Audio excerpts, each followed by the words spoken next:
Welcome, dear friend. I've been quietly awaiting your arrival. Here, within the ancient stillness of Sleepy University, you may find true solace. I am Chancellor Eldrin, here to gently guide your way.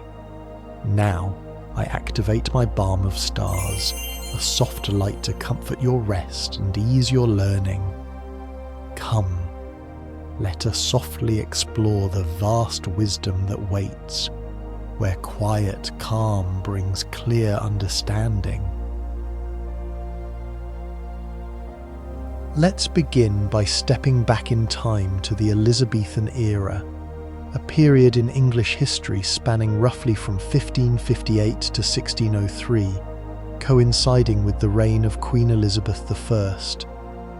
It was a time of immense change, growth, and, crucially for us, flourishing arts. The era followed the tumultuous reign of Mary I, known as Bloody Mary, and Elizabeth's succession brought a relative period of stability. This stability was foundational for a cultural renaissance. Imagine a nation recovering from religious strife and poised for exploration and expansion. Elizabeth herself was a powerful figure, a shrewd politician, and a patron of the arts, all of which contributed to the unique atmosphere of the time. She cultivated an image of both power and accessibility, a carefully constructed persona that captivated her subjects. The Elizabethan era wasn't a utopia, of course. There was still poverty, disease, and social inequality, but a sense of optimism and possibility permeated the air. This optimism, combined with the Queen's encouragement of artistic endeavours, created a fertile ground for literary and dramatic innovation. The era witnessed a surge in poetry, prose, and, most importantly for our study, the development of English drama. Understanding this historical backdrop is absolutely critical, because Shakespeare's plays weren't created in a vacuum. They are deeply rooted in the beliefs, anxieties, and aspirations of Elizabethan England. Queen Elizabeth I herself was a significant factor in shaping the cultural landscape. She was a highly educated woman, fluent in several languages, and a skilled diplomat. She understood the power of image and used it expertly to maintain her authority. Her cult of personality was carefully crafted and projected through portraits, pageantry, and public appearances. She also encouraged exploration and trade, leading to increased wealth and global connections. This expansion brought new ideas and perspectives to England, further enriching the cultural mix. However, it's crucial to remember that Elizabethan society was rigidly hierarchical. Social status was largely determined by birth, and there was very little social mobility. The nobility enjoyed immense wealth and privilege, while the vast majority of the population lived in poverty. This social stratification is reflected in Shakespeare's plays, where characters from different social classes often have very different perspectives and experiences. Religion also played a significant role in Elizabethan life. England had recently undergone the Protestant Reformation, and religious tensions were still high. The Church of England had become the official state religion, but there were still many Catholics who practiced their faith in secret. These religious divisions are also explored in Shakespeare's plays, often through characters who are caught between different faiths or ideologies. It's important to bear in mind that Shakespeare was writing for an audience that was very much aware of these social and religious tensions. Let's talk about daily life. For the upper classes, Elizabethan life was one of luxury and refinement. They lived in grand houses, enjoyed elaborate feasts, and dressed in extravagant clothing. Fashion was a particularly important status symbol, and both men and women adorned themselves with elaborate gowns, ruffs, and jewelry. The lower classes, of course, lived a much more modest existence. They lived in small, cramped houses, worked long hours, and had little time for leisure. Disease was rampant, and life expectancy was relatively short. However, even among the lower classes, there was a strong sense of community and a vibrant culture. Fairs, festivals, and sporting events were popular forms of entertainment. Music, dancing, and storytelling were also important parts of daily life. Education was largely limited to the upper classes, but there was a growing interest in learning and scholarship.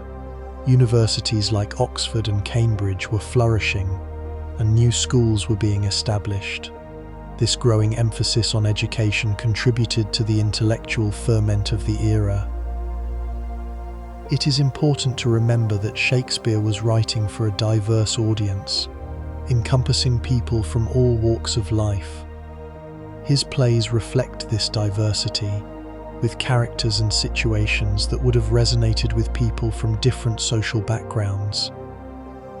Now, let's journey to the heart of Elizabethan theatre, the Globe. Built in 1599 by Shakespeare's playing company, the Lord Chamberlain's Men, it was more than just a building. It was a cultural hub. Imagine an open-air, circular or polygonal structure, capable of holding up to 3,000 spectators. It lacked the proscenium arch, that picture-frame stage we often associate with modern theatres, meaning the stage jutted out into the yard, bringing the actors closer to the audience. This created a very intimate and immersive experience. The Globe wasn't built for comfort, it was built for spectacle. The majority of the audience, known as groundlings, stood in the open yard surrounding the stage, exposed to the elements. These were the working-class theatregoers, who paid a penny to see the play. More affluent spectators could pay for seats in the galleries, which offered a better view and some protection from the weather.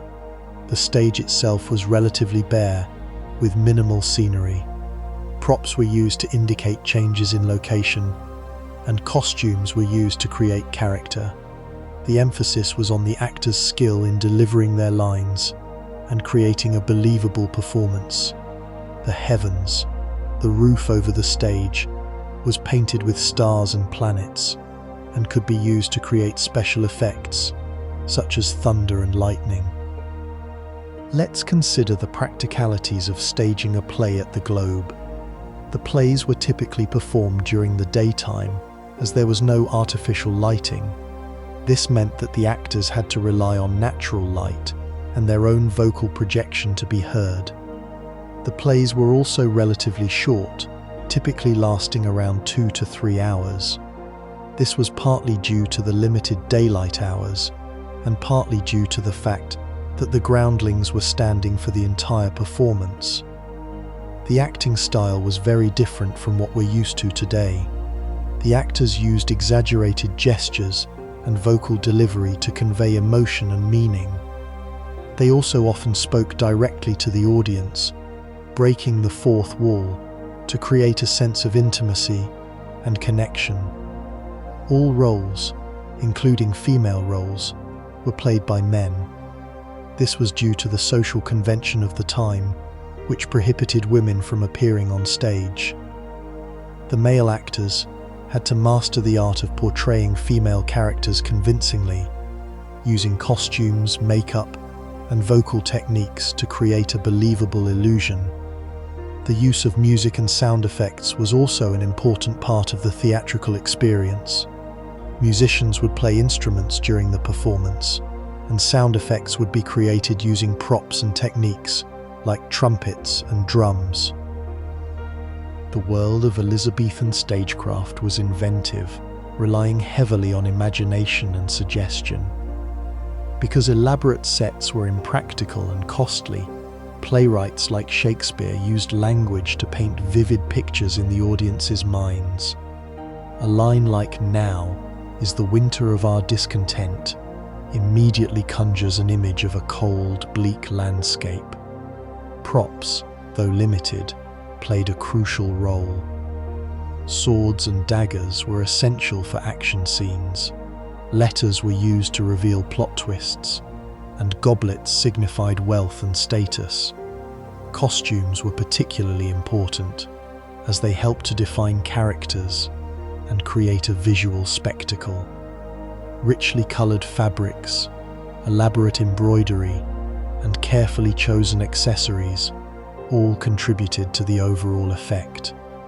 Sound effects were also used to enhance the drama. Trumpets announced the arrival of important characters, drums created a sense of tension, and thunder and lightning signalled impending doom. Special effects, such as trapdoors and flying machines, were occasionally used, but these were rare and often unreliable. The true magic of Elizabethan theatre lay in the power of language, the skill of the actors, and the imagination of the audience. It was a collaborative art form where playwrights, actors, and spectators all played a vital role in creating a unique and unforgettable experience. To fully appreciate Shakespeare's plays, we need to understand the rigid social hierarchy of Elizabethan England. Society was sharply divided into classes, with very little social mobility. At the very top was Queen Elizabeth I, followed by the nobility, dukes, earls, and barons, who held vast wealth and power. Below them was the gentry, landowners and wealthy merchants, who formed the middle class. Below them were the commoners, peasants, artisans, and labourers, who made up the vast majority of the population. Each class had its own customs, values, and expectations. Shakespeare's plays often explore the tensions and conflicts between these different classes. He portrays the nobility as powerful and privileged, but also as arrogant and corrupt. He depicts the commoners as hard-working and honest, but also as vulnerable and oppressed. He often uses humour and satire to critique the social inequalities of the time. This social stratification wasn't simply about wealth and status. It also influenced people's beliefs, values, and opportunities. A person's social class largely determined their education, career, and even their chances of marriage. Shakespeare's plays reflect this reality, with characters whose fates are often shaped by their social backgrounds. The Elizabethan court was a hotbed of political intrigue and power struggles. Queen Elizabeth I was a shrewd and calculating ruler, who skillfully navigated the complex web of alliances and rivalries. She surrounded herself with a council of advisors, who often disagreed with each other and competed for her favour. Religious tensions were also a major source of political conflict. England had recently undergone the Protestant Reformation, and there were still many Catholics who resented the Queen's Protestant policies. These religious divisions were exploited by foreign powers, such as Spain and France, who sought to undermine Elizabeth's rule. The threat of invasion was a constant worry, and England was often involved in wars and conflicts with other European nations. Shakespeare's plays often reflect these political anxieties. He portrays kings and queens as flawed and vulnerable, and he explores the consequences of ambition, betrayal, and corruption. He also examines the relationship between power and responsibility, and the challenges of ruling a nation. Plays like Richard III and Macbeth are particularly notable for their explorations of political themes. Beyond the court and the political arena, Elizabethan England was a society undergoing significant change. The population was growing, and there was increasing urbanization. Trade and commerce were flourishing, and England was becoming a major player in the global economy. However, this economic growth was not evenly distributed, and there was still widespread poverty and inequality. Social problems such as crime, disease, and vagrancy were rampant. Religious beliefs and superstitions also played a significant role in people's lives. Many Elizabethans believed in witchcraft and magic, and there were frequent witch trials. Shakespeare's plays reflect this complex and multifaceted society. He portrays a wide range of characters from all walks of life, and he explores the challenges and opportunities that they faced. He examines themes such as love, loss, ambition, revenge, and forgiveness, which are universal and timeless. By understanding the social and political landscape of Elizabethan England, we can gain a deeper appreciation for Shakespeare's plays and their enduring relevance. When Shakespeare wrote, English wasn't quite the language we know today. It was called Early Modern English, and it existed roughly from 1500 to 1800. Understanding some key differences between then and now will unlock a deeper appreciation for his plays. The biggest change you'll notice is in spelling. There wasn't a standardized system like we have now. Shakespeare himself often spelled the same word multiple ways within a single play. For example, actor might appear as actor or acteur. This wasn't carelessness, but rather a reflection of the fluidity of language at the time. Think of it like different dialects existing simultaneously, but all considered acceptable. Pronunciation also differed significantly. The great vowel shift was still underway during Shakespeare's life, meaning the way vowels were pronounced was changing. This impacted how words sounded and sometimes how they were understood. Certain sounds that we make today simply didn't exist, and vice versa. This is why trying to read Shakespeare aloud with modern pronunciation can sometimes feel awkward or distort the meaning. Furthermore, word order wasn't as rigid as it is now. While Shakespeare generally followed a subject-verb-object structure, he often employed inversions for poetic effect, placing the verb before the subject. This was a common stylistic choice, and understanding it is crucial to grasping the rhythm and nuance of his language. It is essential to remember that Shakespeare's English was a vibrant, evolving system. It wasn't incorrect, but rather a different iteration of the language we use today. Acknowledging this context allows us to approach his work with empathy and accuracy. Let's delve a little deeper into those specific differences. Words that are common in modern English didn't exist or had different meanings in Shakespeare's time. For example, the word nice didn't mean pleasant. It meant foolish or ignorant. The word humour referred to a person's temperament or mood, not something funny. Similarly, words like anon simply meant soon or immediately. Shakespeare also frequently used pronouns and verb conjugations that have fallen out of use, such as thou and thee. These aren't just archaic forms, they carry specific connotations of intimacy or respect. Thou and thee were used when addressing someone of lower social status, a close friend, or a child, while you was reserved for formal situations or addressing superiors. Understanding these grammatical nuances adds layers of meaning to the interactions between characters. Beyond vocabulary and grammar, the very structure of sentences could be quite different. Shakespeare frequently used complex sentence structures with multiple clauses and embedded phrases. This wasn't necessarily about being obscure. It was a stylistic choice that allowed him to create a richer, more nuanced prose. It's also important to note the influence of Latin and Greek on early modern English. Many words were borrowed directly from these languages, and Shakespeare often employed Latinate constructions in his writing. This created a sense of formality and intellectual depth. Ultimately, understanding early modern English isn't about mastering a dead language. It's about recognizing the subtle differences that shaped Shakespeare's unique voice and unlocking the full potential of his work. Shakespeare wasn't just a storyteller, he was a poet, and his language is brimming with figurative language and vivid imagery. Figurative language, as you may remember, uses figures of speech to create effects beyond the literal meanings of words. This includes metaphors, similes, personification, and many other devices.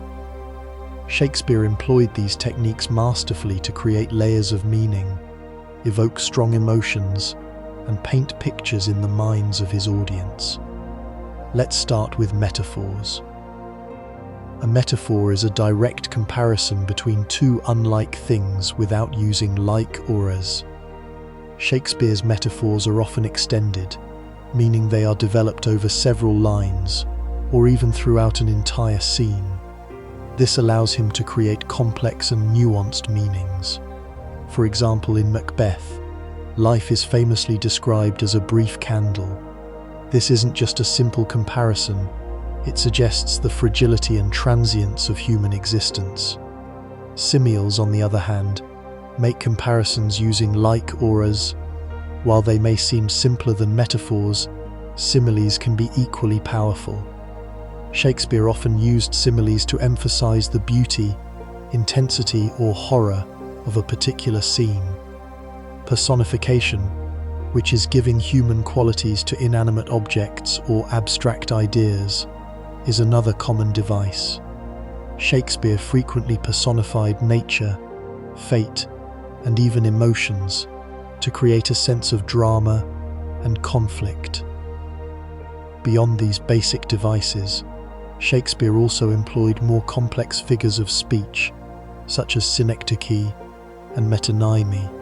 Synecdoche is using a part to represent the whole, while metonymy is using a related concept to represent something else. Understanding these nuances can unlock deeper layers of meaning in his plays. Beyond the specific figures of speech, Shakespeare's use of imagery is truly remarkable.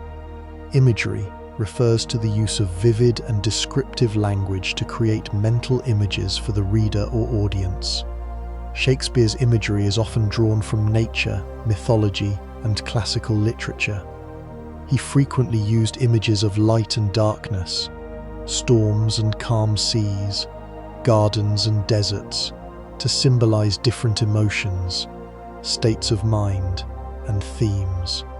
For example, darkness often represents evil, uncertainty, or despair, while light represents goodness, hope, or clarity. Storms frequently symbolize inner turmoil or external conflict. Gardens often represent paradise, innocence, or the fragility of life. Shakespeare's imagery isn't just decorative, it's integral to the meaning of his plays. The images he uses often resonate with deeper themes and motifs. For example, the recurring image of disease and decay in Hamlet reinforces the play's themes of corruption, mortality, and revenge. Similarly, the frequent references to animals and hunting in Othello foreshadow the play's themes of predatory behavior and the destruction of innocence. It's crucial to pay attention to the patterns of imagery in Shakespeare's plays. By identifying these patterns, you can gain a deeper understanding of the playwright's intentions and the underlying themes of his work. Furthermore, Shakespeare's imagery often appeals to multiple senses. He doesn't just describe what things look like, he also describes how they sound, smell, taste, and feel. This creates a more immersive and engaging experience for the audience. Ultimately, Shakespeare's masterful use of figurative language and imagery is one of the key reasons why his plays continue to resonate with audiences centuries after they were written. Shakespeare rarely wrote in prose throughout his plays. Most of his characters speak in verse. But what exactly does that mean, and why did he choose to write this way? Verse, in the context of Shakespeare, refers to language organized with a specific rhythm and structure, unlike the free-flowing prose we often use in everyday conversation. The primary form of verse Shakespeare used was blank verse, which is unrhymed iambic pentameter. Let's break that down.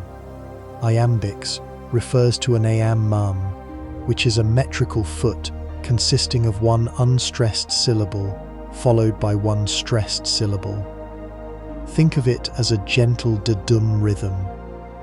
Pentameter means there are 5 of these iambic feet in each line. So, a line of iambic pentameter has 10 syllables, alternating between unstressed and stressed. Why this specific rhythm? It closely resembles the natural rhythm of the English language, creating a sense of flow and elegance. It also provides a framework for actors to deliver their lines with clarity and emphasis. However, Shakespeare didn't always adhere strictly to iambic pentameter. He often introduced variations to create dramatic effects, emphasize certain words, or reflect a character's emotional state. These variations, known as metrical substitutions, can add complexity and nuance to the verse. Sometimes, he would also use shorter lines, known as catalectic lines, to create a sense of urgency or incompleteness. Shakespeare didn't use verse exclusively. He strategically mixed verse and prose throughout his plays. Generally, characters of higher social status, such as kings, nobles, and educated gentlemen, speak in verse. This elevates their status and emphasizes their intelligence and refinement. Characters of lower social status, such as servants, peasants, and clowns, often speak in prose. This reflects their lack of education and their more earthy and practical concerns. However, Shakespeare also used prose for specific dramatic purposes. For example, he often used prose for moments of madness, drunkenness, or intense emotion. The shift from verse to prose can signal a change in a character's mental state or a disruption of the play's established order. Furthermore, Shakespeare sometimes used rhyme in his plays, but not as consistently as he used iambic pentameter. Rhyme often signals the end of a scene, the completion of a thought, or a moment of heightened emotion. It can also be used for comedic effect. Understanding the interplay between verse and prose in Shakespeare's plays is crucial to understanding the playwright's intention. Shakespeare wasn't just using these different forms of language arbitrarily. He was making deliberate choices to create specific effects and communicate complex ideas. By paying attention to these choices, you can gain a deeper appreciation of the artistry and subtlety of his work. The use of rhythm, meter, and structure wasn't merely ornamental, it was an integral part of the play's meaning and emotional impact. Shakespeare wasn't just a poet and a playwright, he was also a master of rhetoric. Rhetoric, in its simplest form, is the art of effective or persuasive speaking or writing. Shakespeare's characters frequently engage in rhetorical speeches and debates, using a variety of devices to convince, persuade, or manipulate their audiences. One of the most common rhetorical devices Shakespeare used was repetition. Repeating key words or phrases can emphasize a point, create a sense of rhythm, and make a speech more memorable. Another common device was rhetorical questions, which are questions asked not for an answer, but to make a point or provoke thought. Shakespeare also frequently used antithesis, which is the juxtaposition of contrasting ideas. This can create a sense of drama and highlight the complexity of a situation. He also used parallelism, which is the use of similar grammatical structures to create a sense of balance and rhythm. Beyond these basic devices, Shakespeare also employed more complex rhetorical techniques, such as metaphor, simile, and personification, which we discussed earlier.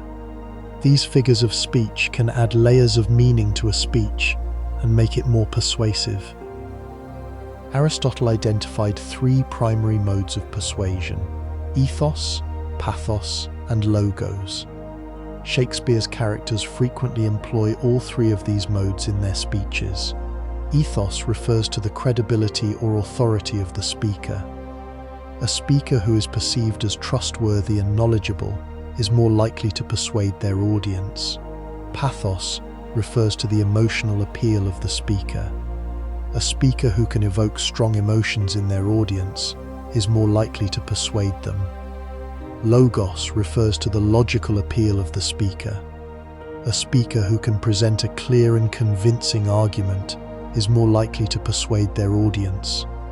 Shakespeare's characters frequently employ all three of these modes in their speeches. For example, Mark Antony's famous funeral oration in Julius Caesar is a masterful example of rhetorical persuasion. Antony establishes his ethos by presenting himself as a friend of Caesar, appeals to the audience's pathos by evoking their grief and anger, and uses logos to present a logical argument against the conspirators. Understanding these rhetorical devices and modes of persuade, manipulate, or deceive, you can gain a deeper understanding of their motivations and the themes of the play. The ability to recognize these techniques is also valuable in everyday life, as it can help you become a more critical thinker and a more informed consumer of information. Shakespeare, a master of language, frequently employed symbols to enrich his plays.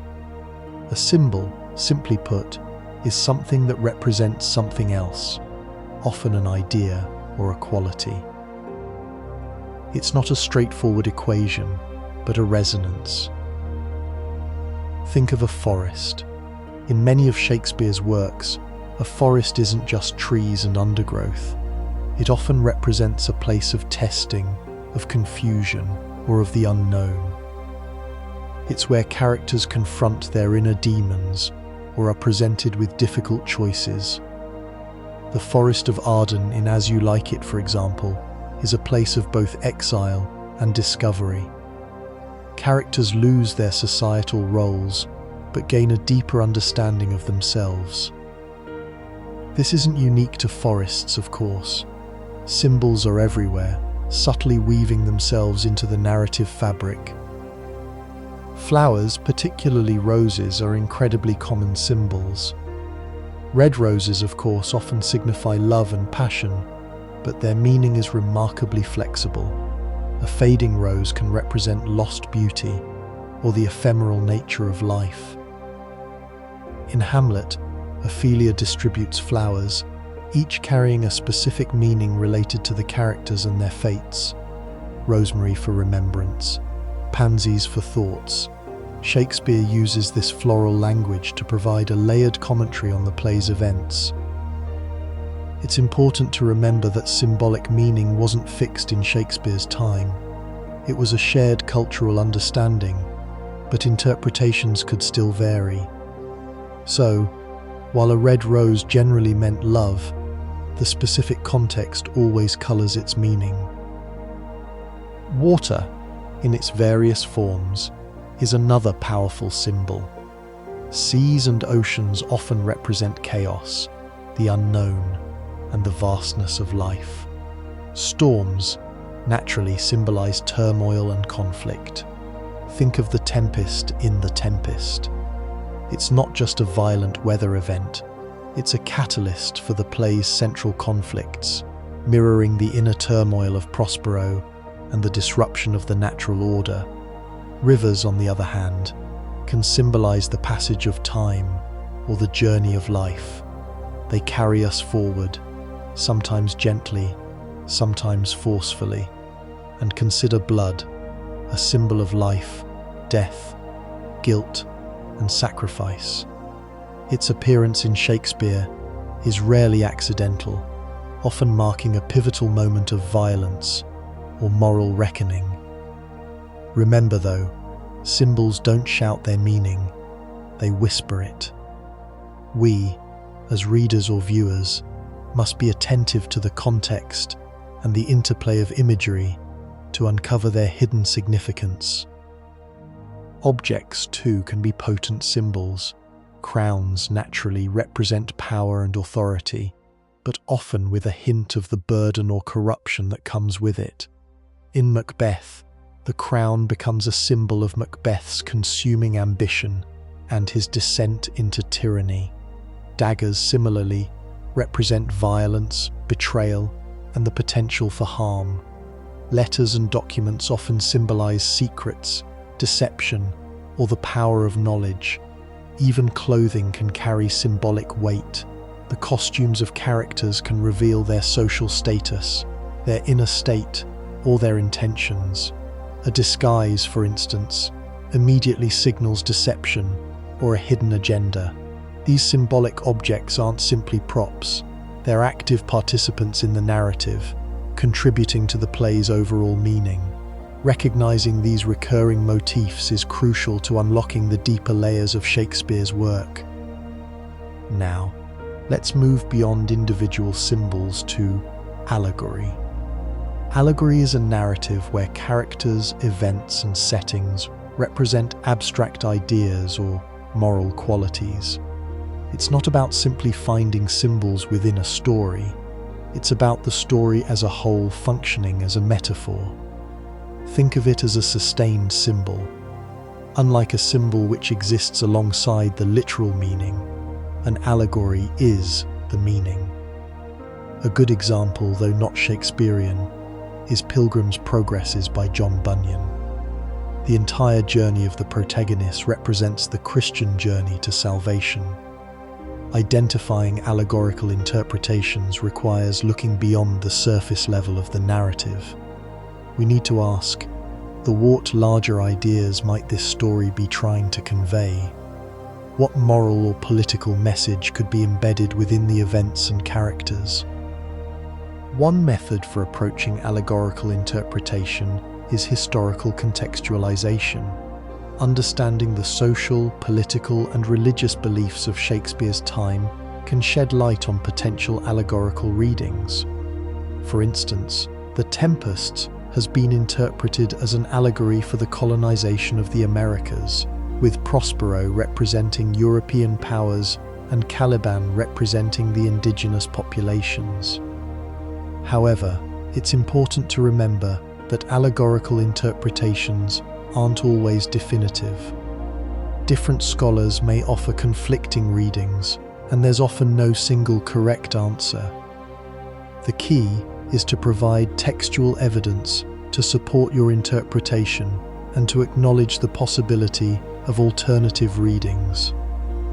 Another helpful approach is to look for patterns and correspondences within the text.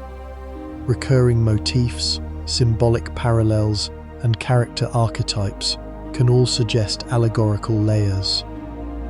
Character allegory is particularly common.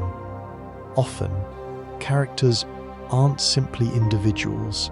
They represent specific virtues, vices, or social types. In Hamlet, some scholars argue that Hamlet himself represents the intellectual struggling with inaction, while Claudius embodies ruthless ambition and corruption. Identifying these character allegories can help us understand the play's central themes and conflicts.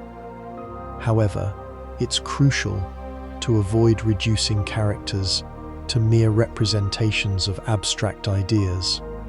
Shakespeare's characters are complex and multifaceted, and they always retain a degree of individuality. A good allegorical reading acknowledges both the representational and the individual aspects of the character. Furthermore, consider the setting as potentially allegorical. Is the location merely a backdrop for the action, or does it carry symbolic weight? A wild, untamed wilderness might represent the chaotic forces of nature or the unbridled passions of the human heart. It's important to be cautious when applying allegorical interpretations. Over-interpreting can lead to strained readings, and a distortion of the text. We should always prioritize the literal meaning of the play and avoid imposing allegorical frameworks that aren't supported by the evidence. A strong allegorical reading will be grounded in the text itself and will illuminate the play's deeper meanings without sacrificing its artistic integrity. Think of allegory not as a hidden code to be cracked, but as a layer of meaning that enriches our understanding of the play. It's a way of seeing the story on multiple levels, appreciating its artistry and its intellectual depth. Ultimately, the goal of allegorical interpretation is to enhance our appreciation of Shakespeare's genius, not to impose our own preconceived notions onto the text. Nature, in Shakespeare's plays, is rarely just a backdrop. It's an active force, imbued with symbolic meaning and often mirroring the emotional states of the characters. The natural world frequently serves as a reflection of the human world, providing commentary on themes of order, chaos, fertility, and decay. Think of the heath in King Lear. The wild, desolate landscape reflects Lear's descent into madness and the breakdown of social order. The storm that rages throughout the play is not merely a meteorological event, it's a manifestation of Lear's inner turmoil and the chaos that has engulfed the kingdom.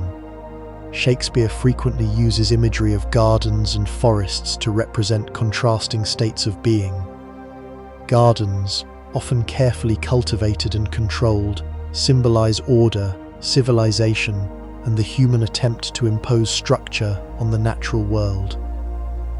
Forests, on the other hand, represent the wild, untamed aspects of nature and the subconscious mind. They are places of both danger and opportunity, where characters can confront their fears and discover their true selves. The imagery of flowers and plants is also incredibly resonant. Blooming flowers often symbolize beauty, love, and the fleeting nature of life. Wilting flowers conversely represent decay, loss, and the inevitability of death. Even the changing seasons can carry symbolic weight. Spring represents rebirth, renewal, and hope, while winter symbolizes death, decay, and the end of a cycle. These seasonal patterns often mirror the emotional journeys of the characters. Animals, too, frequently serve as symbolic figures. Birds, often associated with freedom and transcendence, can represent the soul or the imagination. Snakes, traditionally symbols of deceit and temptation, can represent evil or the subconscious mind. Lions, embodying courage and power, can represent royalty or authority.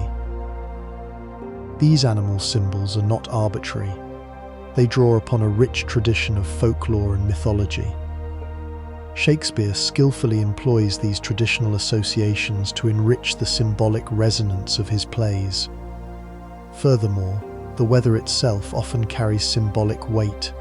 Storms, as we've seen, represent chaos and turmoil, while sunshine symbolizes peace and happiness. Rain can represent cleansing, renewal, or sadness, depending on the context. Ultimately, Shakespeare's use of nature is deeply intertwined with his exploration of human nature. By mirroring the natural world, he illuminates the complexities of the human condition. The natural world provides a framework for understanding themes of love, loss, ambition, and mortality. It reminds us of the interconnectedness of all things and the cyclical nature of life. By paying attention to Shakespeare's use of nature, we can gain a deeper appreciation of his artistry and his profound insights into the human heart.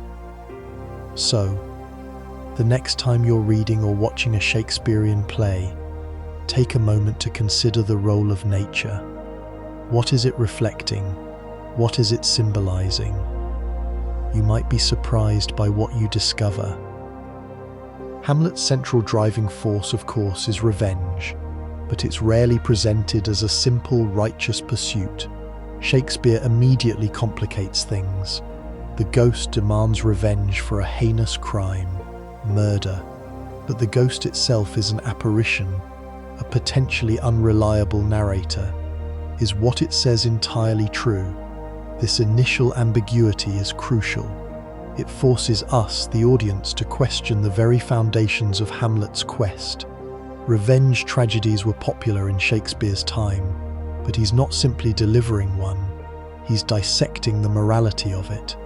Traditional revenge plays often featured a hero swiftly enacting vengeance.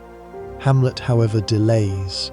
He philosophizes, he doubts, he overthinks. This isn't a weakness.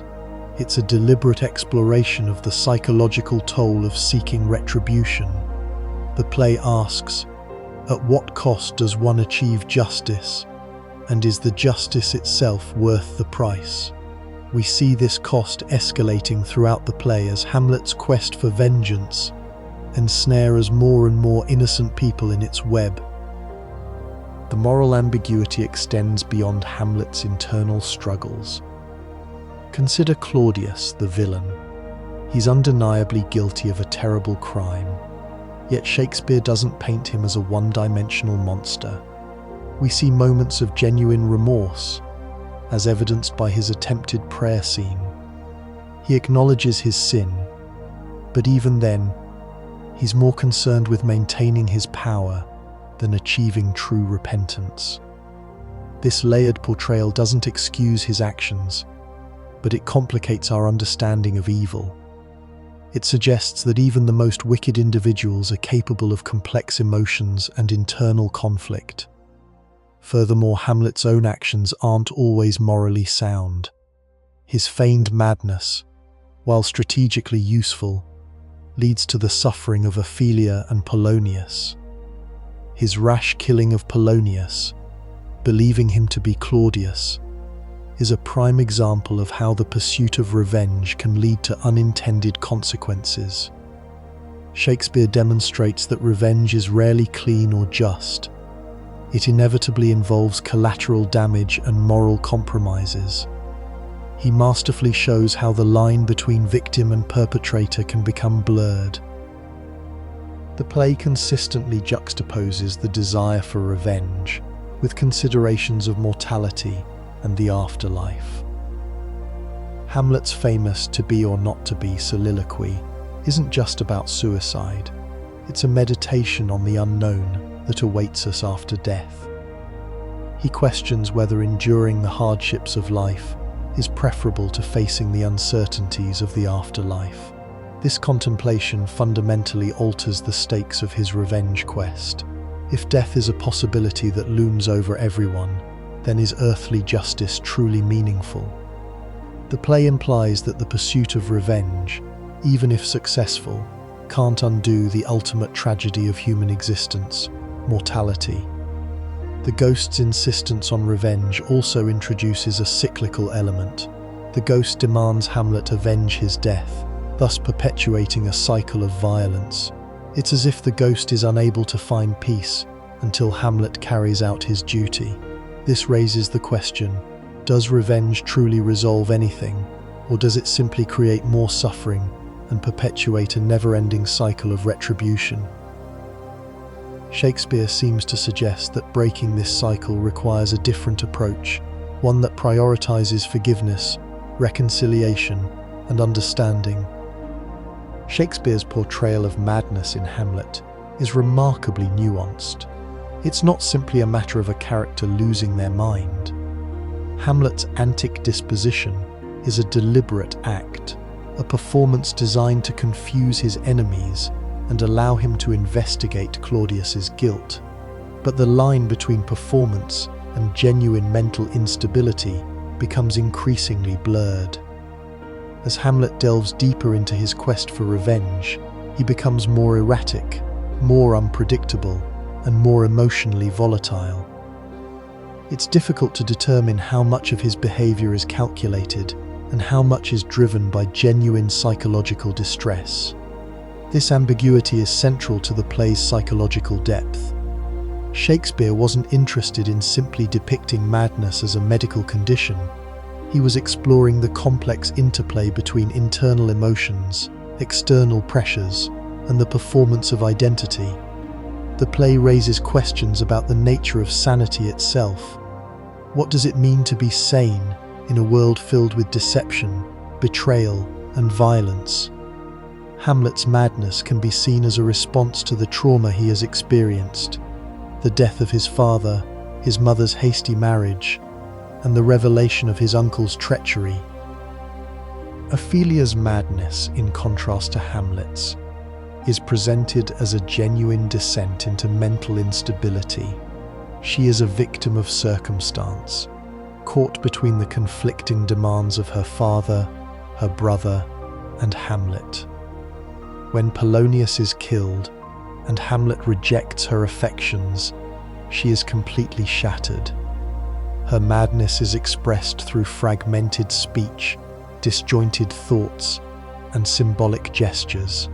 She distributes flowers, each with a specific meaning, revealing her inner turmoil.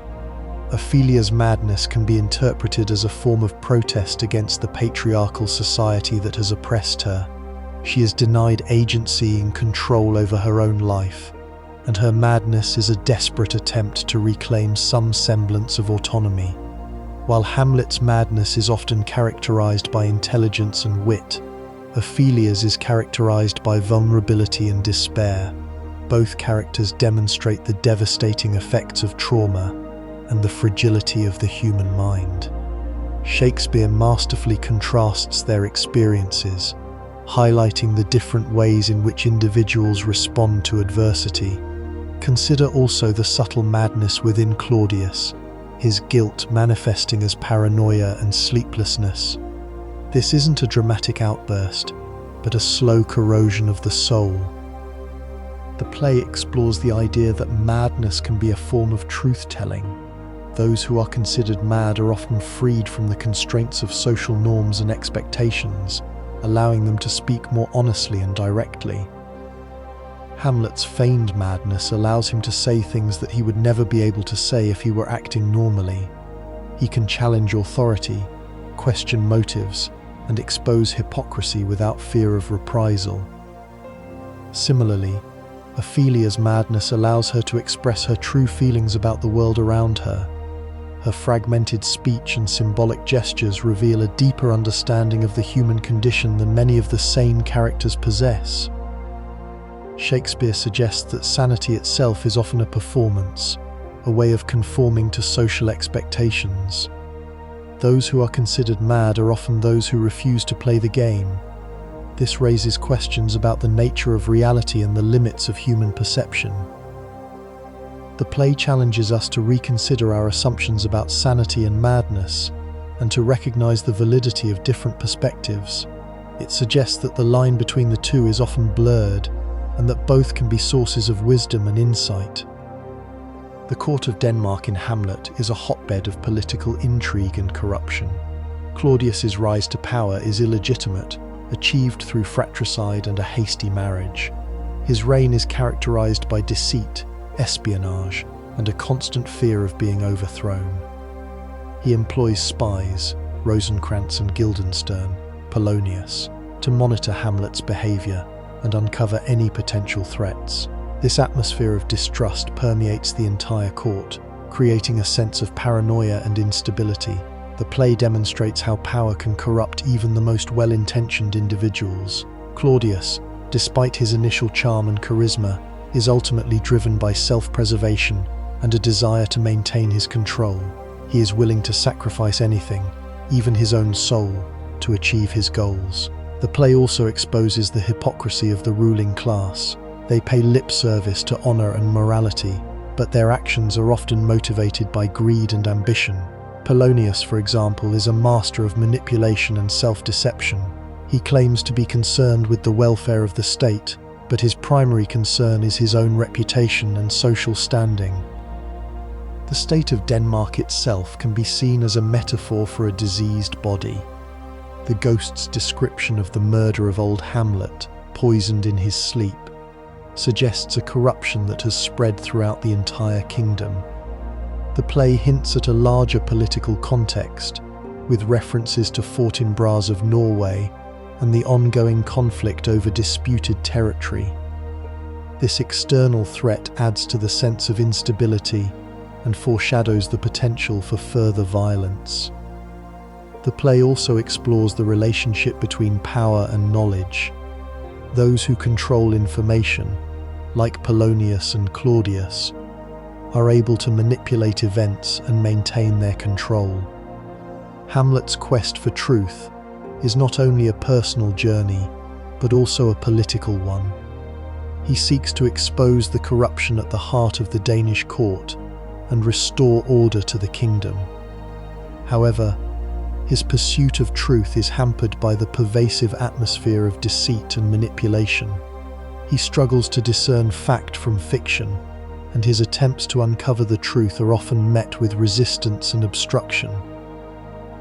The play suggests that political corruption is not simply a matter of individual wrongdoing, but a systemic problem. The institutions of the Danish state, the court, the military, the legal system, are all compromised by corruption and self-interest. This creates a climate of impunity, where those in power are able to act with impunity and avoid accountability. The play also explores the consequences of political instability. The death of old Hamlet and the hasty succession of Claudius have created a power vacuum, leading to widespread unrest and uncertainty. The threat of invasion from Norway looms large, and the kingdom is vulnerable to external aggression. The play suggests that a strong and stable government is essential for maintaining order and protecting the interests of the people. However, it also cautions against the dangers of unchecked power and the importance of holding those in authority accountable. The ending of the play, with the death of so many key figures, is a testament to the destructive consequences of political corruption and the fragility of the Danish state. Death is a pervasive theme throughout Hamlet, and Shakespeare explores its many facets: physical, emotional, and spiritual. The play opens with the ghost of old Hamlet, a spectral reminder of mortality and the unresolved issues that haunt the living. The ghost's appearance raises questions about the nature of the afterlife and the possibility of communication between the living and the dead. Is the ghost a genuine spirit or a figment of Hamlet's imagination? The play doesn't offer a definitive answer, leaving the audience to ponder the mysteries of death and the afterlife. The play also explores the psychological impact of death on the living. Hamlet is consumed by grief over the death of his father and the hasty marriage of his mother. He is haunted by memories of the past and struggles to come to terms with his loss. The play demonstrates how death can shatter individuals and disrupt the natural order of things. The famous graveyard scene in Act 5 is a powerful meditation on death and the futility of earthly pursuits. Hamlet contemplates the skulls of Yorick, the court jester, and other long-dead individuals, reflecting on the transience of life and the inevitability of death. He realizes that all human beings, regardless of their social status or accomplishments, are ultimately destined to return to dust. This realization forces him to confront his own mortality and question the meaning of life. The graveyard scene also explores the social and cultural rituals surrounding death. The gravediggers engage in a macabre conversation, revealing their cynical attitudes towards death and their lack of respect for the deceased. This scene highlights the absurdity of human existence and the ultimate insignificance of earthly possessions. The play suggests that death is not necessarily an end, but a transition to another realm. The ghost of old Hamlet hints at the existence of an afterlife, although its nature remains shrouded in mystery. The ghost warns Hamlet that his death may come unexpectedly, and that he must be prepared to face judgment. This suggests that there is a moral dimension to the afterlife, and that individuals will be held accountable for their actions in this life. The play also explores the idea that death can have a lasting impact on the living. The memory of the deceased can continue to haunt the living, and their actions can have consequences that extend beyond their lifetime. The ending of the play, with the deaths of so many key figures, is a testament to the destructive power of death and the fragility of human life. Ultimately, Hamlet challenges us to confront our own mortality and to contemplate the meaning of life in the face of death. It is a profound exploration of the human condition and a timeless meditation on the mysteries of life and death. Macbeth, at its core, is a play profoundly concerned with ambition, but not just any ambition, a ruthless, unchecked ambition. It's crucial to understand that Shakespeare isn't simply condemning the desire for power. Many characters in his plays are ambitious, and not all are villains. What sets Macbeth apart is the quality of his ambition. It's fueled by supernatural suggestion, yes, but fundamentally, it's driven by a pre-existing desire that bursts forth when opportunity, however tainted, presents itself. Consider the opening scenes. We're immediately introduced to Macbeth as a valiant soldier, a hero. This isn't a man inherently evil. It's a man with potential, a man capable of greatness. The witches don't create his ambition. They simply awaken it, planting a seed in already fertile ground. The prophecy, becoming Thane of Cawdor and then king, gives form to that latent desire. The play then meticulously details the consequences of pursuing power at any cost. It's a descent, a tragic unraveling, and Shakespeare masterfully shows us how ambition, divorced from morality and tempered by reason, can corrupt even the noblest of souls. This is important to note, because it's not a simple morality play about good versus evil. It's far more nuanced than that. It's a study of human psychology, a warning about the destructive power of unchecked desires. The act of regicide, the murder of King Duncan, is the pivotal moment in the play. It's the point of no return for Macbeth. But notice how Shakespeare portrays this. It's not a grand, dramatic act of villainy, at least not initially. It's filled with hesitation, with internal conflict, and with Lady Macbeth's forceful persuasion. This highlights the psychological toll of ambition. Macbeth knows it's wrong. He wrestles with his conscience. He understands the consequences, both earthly and potentially divine. But the allure of the crown, combined with Lady Macbeth's manipulation and his own pre-existing ambition, overwhelms his better judgment. Furthermore, the murder doesn't bring him peace or fulfillment. It initiates a cycle of violence and paranoia. He's haunted by guilt, by nightmares, and by the constant fear of being overthrown. This is where the consequences truly manifest. The ambition that drove him to commit regicide now consumes him, turning him into a tyrant, feared and isolated. It's a classic example of dramatic irony. We, the audience, know what will happen, while Macbeth believes he can control the situation, that he can simply step in blood and cleanse himself. His ambition blinds him to the reality of his actions. The consequences of Macbeth's ambition extend beyond his own personal torment. They ripple outwards, affecting the entire kingdom of Scotland.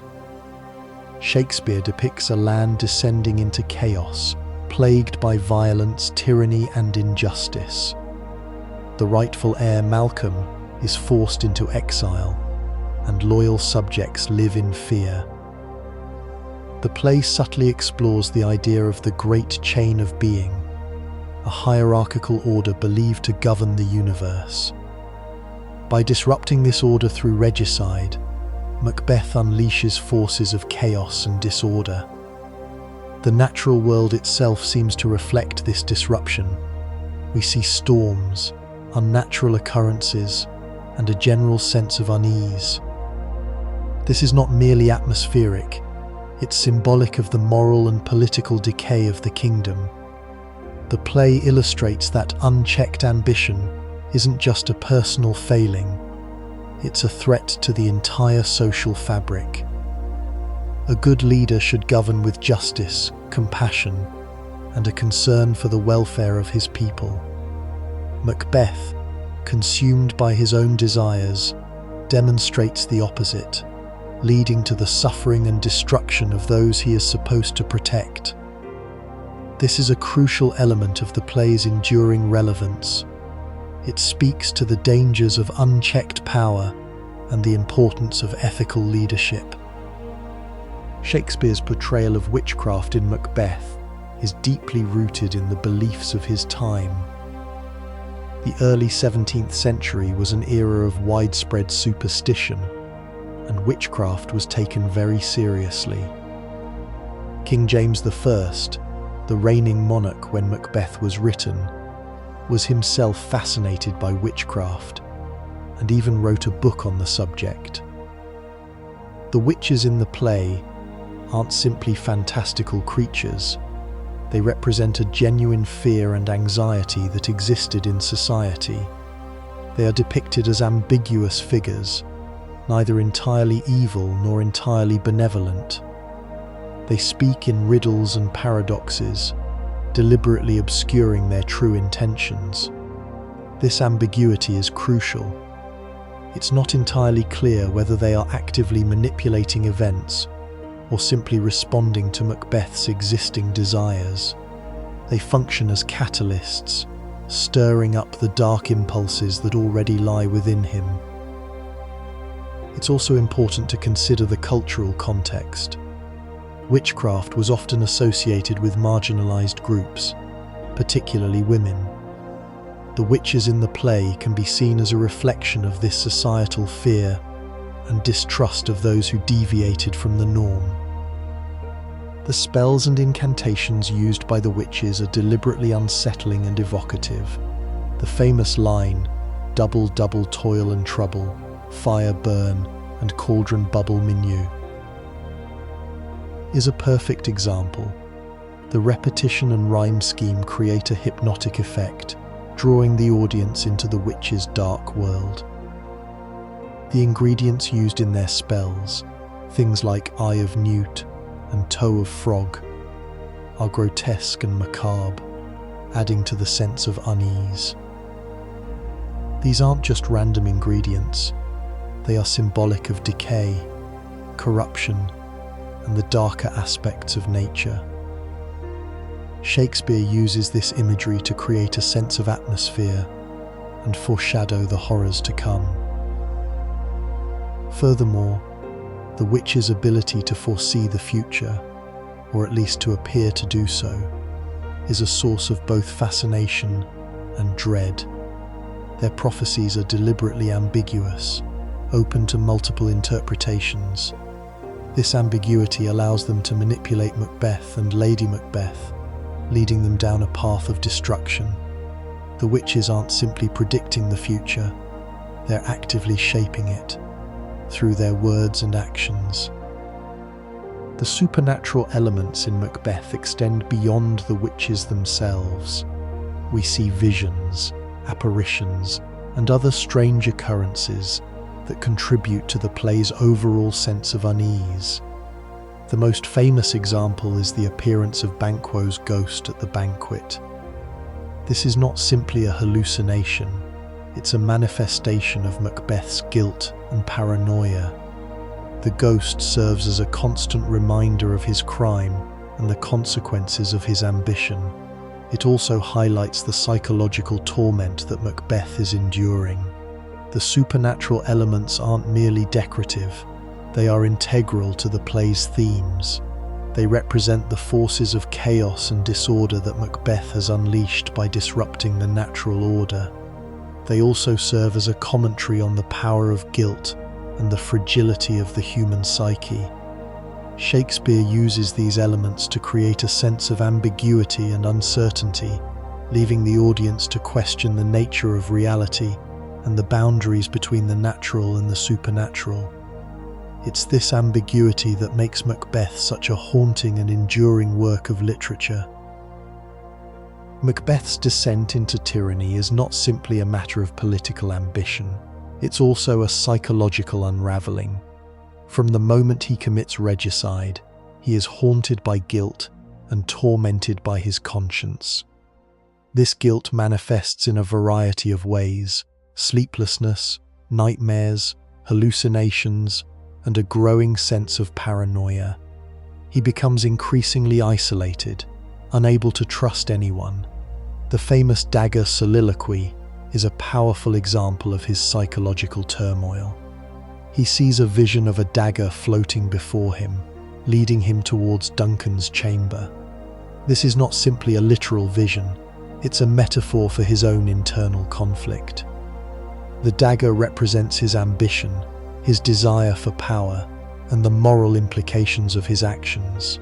He is torn between his desire for the crown and his sense of right and wrong. This internal conflict is a key element of the play's psychological realism. Lady Macbeth, initially portrayed as the stronger and more ruthless of the two, also succumbs to psychological torment. However, her manifestation of guilt is different from Macbeth's. While he becomes increasingly aggressive and paranoid, she becomes increasingly withdrawn and haunted by her past. The sleepwalking scene is a masterpiece of dramatic irony and psychological insight. She relives the night of Duncan's murder, muttering about blood on her hands that she can't wash away. This scene reveals the depth of her guilt and the psychological toll that her ambition has taken on her. It also demonstrates the power of the subconscious mind. Her sleepwalking is a manifestation of her repressed guilt and her inability to cope with the consequences of her actions. The line, "Out, damned spot, out, I sail," is a poignant expression of her desperate attempt to cleanse herself of her guilt. The psychological torment experienced by Macbeth and Lady Macbeth is not merely a personal tragedy, it's also a commentary on the destructive power of guilt and the fragility of the human psyche. Shakespeare demonstrates how unchecked ambition and moral compromise can lead to psychological breakdown and a loss of self. The play also explores the theme of conscience, the internal voice that tells us right from wrong. Macbeth and Lady Macbeth attempt to suppress their consciences, but they are ultimately unable to escape the consequences of their actions. Their guilt consumes them, leading to their psychological and ultimately physical destruction. The play serves as a cautionary tale about the importance of moral integrity and the dangers of pursuing power at any cost. It's a reminder that true happiness and fulfillment cannot be found through ambition and material gain, but through ethical conduct and a clear conscience. The psychological realism of Macbeth remains remarkably relevant today, offering insights into the complexities of human motivation and the enduring power of guilt. Jealousy, as depicted in Othello, isn't simply about romantic rivalry. It's a complex emotion with deeply rooted psychological and social origins. In Shakespeare's time, and indeed still today, it was understood as a green-eyed monster, a consuming passion that distorts perception and breeds suspicion. But where does this monster come from? The ancient Greeks had a fascinating take, distinguishing between zelos, a healthy emulation, a desire to be like another, and thonos, a malicious envy, a resentment of another's good fortune. Othello's jealousy, tragically, slides far beyond healthy emulation into the destructive realm of thonos. It's important to understand that jealousy isn't simply a reaction to a threat. It's often fueled by insecurity, low self-esteem, and a deep-seated fear of loss. Othello, despite his military prowess and social standing, possesses a vulnerability that Iago expertly exploits. He's an outsider, a Moor in Venetian society, and this inherent sense of otherness contributes to his insecurity.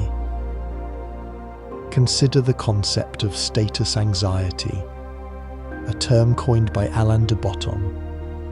Othello, having risen to a position of power and respect, is acutely aware of the fragility of his social standing.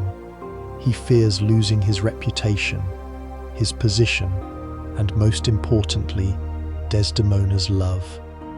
This fear is amplified by the prevailing societal norms of the time, which placed a heavy emphasis on female chastity and honor. A woman's virtue was seen as a reflection of her husband's status, and any perceived transgression could bring shame and ruin upon the entire family. Iago masterfully plays upon these societal anxieties, planting seeds of doubt in Othello's mind and skillfully manipulating his fears. He doesn't directly accuse Desdemona of infidelity.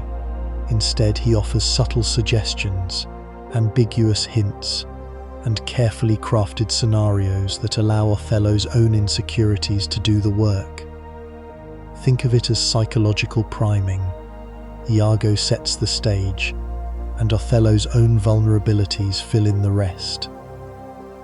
This isn't a sudden explosion of rage, but a slow, insidious erosion of trust. Furthermore, the Renaissance era, in which Shakespeare wrote, had a strong emphasis on the humours, bodily fluids believed to govern temperament and emotions. An imbalance of these humours, particularly black bile, was thought to cause melancholy, suspicion, and ultimately, jealousy. While we now understand emotions through a different lens, this humoral theory provides a fascinating insight into how people of the time understood and explained psychological states. Othello, given his dark complexion and foreign origin, was often associated with these melancholic humours, reinforcing a pre-existing prejudice that he was inherently prone to irrationality and suspicion. It's a subtle but pervasive form of othering that contributes to the tragedy. Ultimately, understanding the roots of jealousy in Othello requires us to consider a complex interplay of psychological, social, and cultural factors. It's not simply about one man's irrational rage, but a culmination of deeply ingrained anxieties, societal pressures, and personal vulnerabilities. Othello's race is absolutely central to understanding the play's tragedy. He is a Moor, a term broadly used in Shakespeare's time to refer to Muslims from North Africa, and an outsider in Venetian society. Venice, while a cosmopolitan trading hub, was still a deeply stratified society, with strong prejudices against those considered other. Othello's military service and high rank are exceptional, granted to him due to his proven skills and valor. However, this acceptance is conditional and superficial. He is valued for what he does, not for who he is. He remains fundamentally different, a perpetual foreigner in a world that doesn't fully embrace him. This sense of otherness breeds insecurity and makes him vulnerable to Iago's manipulation. Iago, recognizing Othello's vulnerabilities, repeatedly uses racial slurs and insinuations to undermine his confidence. These aren't overt, blatant attacks. They're subtle, insidious comments designed to chip away at Othello's self-worth. Iago's racism isn't simply personal animosity. It's deeply embedded in the social fabric of the time. He plays upon the prevailing prejudices of Venetian society, appealing to the fears and anxieties of others. Consider his repeated references to Othello's old black ram tupping Desdemona, a crude, dehumanizing metaphor that taps into racist stereotypes about black men and white women. This imagery is deliberately provocative, designed to shock and disgust, and to reinforce the idea that Othello is somehow inherently undesirable and unfit to be with Desdemona.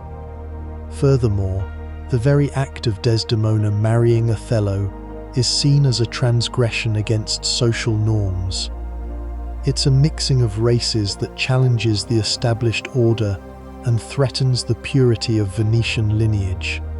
This is why her father, Brabantio, is so vehemently opposed to the marriage, and why he accuses Othello of using witchcraft to seduce his daughter. He can't comprehend that Desdemona would willingly choose a man of a different race. It's crucial to remember that Othello is not simply a victim of racism. He internalizes these prejudices himself. He is acutely aware of his otherness and constantly strives to prove his worthiness. This self-consciousness makes him particularly susceptible to Iago's manipulations. Iago doesn't need to convince Othello that he is inferior. He simply exploits Othello's existing insecurities. The tragedy of Othello is, in part, a tragedy of internalized racism. He believes, on some level, that he is not good enough for Desdemona, and this belief is reinforced by the subtle and not-so-subtle prejudices of Venetian society. The play doesn't offer a simple condemnation of racism. It explores the complex ways in which prejudice operates, both externally and internally, and the devastating consequences it can have on individuals and relationships. Iago is arguably one of Shakespeare's most compelling villains, and his mastery of manipulation is central to the play's tragedy. He isn't motivated by a clear-cut desire for revenge or power. His motives are complex, ambiguous, and ultimately unknowable. He claims to be motivated by resentment towards Othello and Cassio, but his actions suggest a deeper, more insidious delight in causing chaos and destruction. His methods of manipulation are subtle and insidious. He doesn't directly accuse Desdemona of infidelity. Instead, he plants seeds of doubt in Othello's mind, using ambiguous language, suggestive hints, and carefully crafted scenarios. He understands Othello's vulnerabilities and exploits them mercilessly. He plays upon Othello's pride, his insecurity, and his racial anxieties, gradually eroding his trust and driving him to madness. A key element of Iago's manipulation is his ability to appear honest and trustworthy. He carefully cultivates a reputation for sincerity, earning the confidence of those around him. This allows him to operate with impunity, spreading lies and misinformation without raising suspicion. He's a master of disguise, adapting his behavior to suit the situation and presenting himself as the loyal friend and confidant. He uses irony and dramatic irony to great effect, letting the audience in on his schemes while keeping the other characters in the dark. This creates a sense of dramatic tension and suspense as we watch helplessly as Othello is led down a path of destruction. He's also adept at using gaslighting, a form of psychological manipulation that involves denying someone's reality and making them question their own sanity. He consistently denies his own malicious intent and portrays himself as a well-meaning friend, even as he's actively destroying Othello's life. The handkerchief, a seemingly insignificant object, becomes a powerful symbol of manipulation and deception. It represents Desdemona's love and fidelity, and Iago uses it as a prop to convince Othello of her infidelity. He steals the handkerchief from Emilia and plants it in Cassio's chamber, creating the illusion that Cassio and Desdemona are having an affair. This is a crucial turning point in the play, as it provides Othello with the proof he needs to succumb to his jealousy. The tragedy of Othello is in part a tragedy of miscommunication and deception. Iago's lies and manipulations create a distorted reality that Othello is unable to see through. He's blinded by his jealousy and fueled by his insecurities, making him vulnerable to Iago's schemes. Ultimately, the play serves as a cautionary tale about the dangers of unchecked ambition, the corrosive power of jealousy, and the devastating consequences of deception. King Lear opens with a rather startling act, a king deciding to relinquish his power. But it's not simply abdication. Lear intends to divide his kingdom amongst his 3 daughters based on how lavishly they profess their love for him. This immediately establishes a disturbing equation: love measured by flattery. He craves outward validation of his authority as a father and a king, and this is where the play's exploration of power begins. Traditional societies, like the one Shakespeare presents, heavily emphasized lineage and the smooth transfer of power. Lear's desire to enjoy his old age without the burdens of rule is understandable, but his method of determining the inheritance is profoundly flawed. He expects performance, grand declarations of affection, rather than genuine connection or demonstrated loyalty. This sets the stage for the catastrophic consequences that unfold. The very act of dividing the kingdom challenges the traditional idea of a unified, powerful monarchy. A divided kingdom is a weakened kingdom, susceptible to internal strife and external threats. It foreshadows the chaos and suffering that will engulf Britain. Think of it as disrupting a natural order, a single strong leader replaced by competing factions, each vying for control. The initial scenes aren't just about a father-daughter dynamic, they're about the performance of power itself. Goneril and Regan understand the game and play it flawlessly, offering empty rhetoric to secure their inheritance. Cordelia, refusing to participate in this charade, embodies honesty and integrity, but her refusal is interpreted as disobedience and lack of love. This highlights a crucial theme.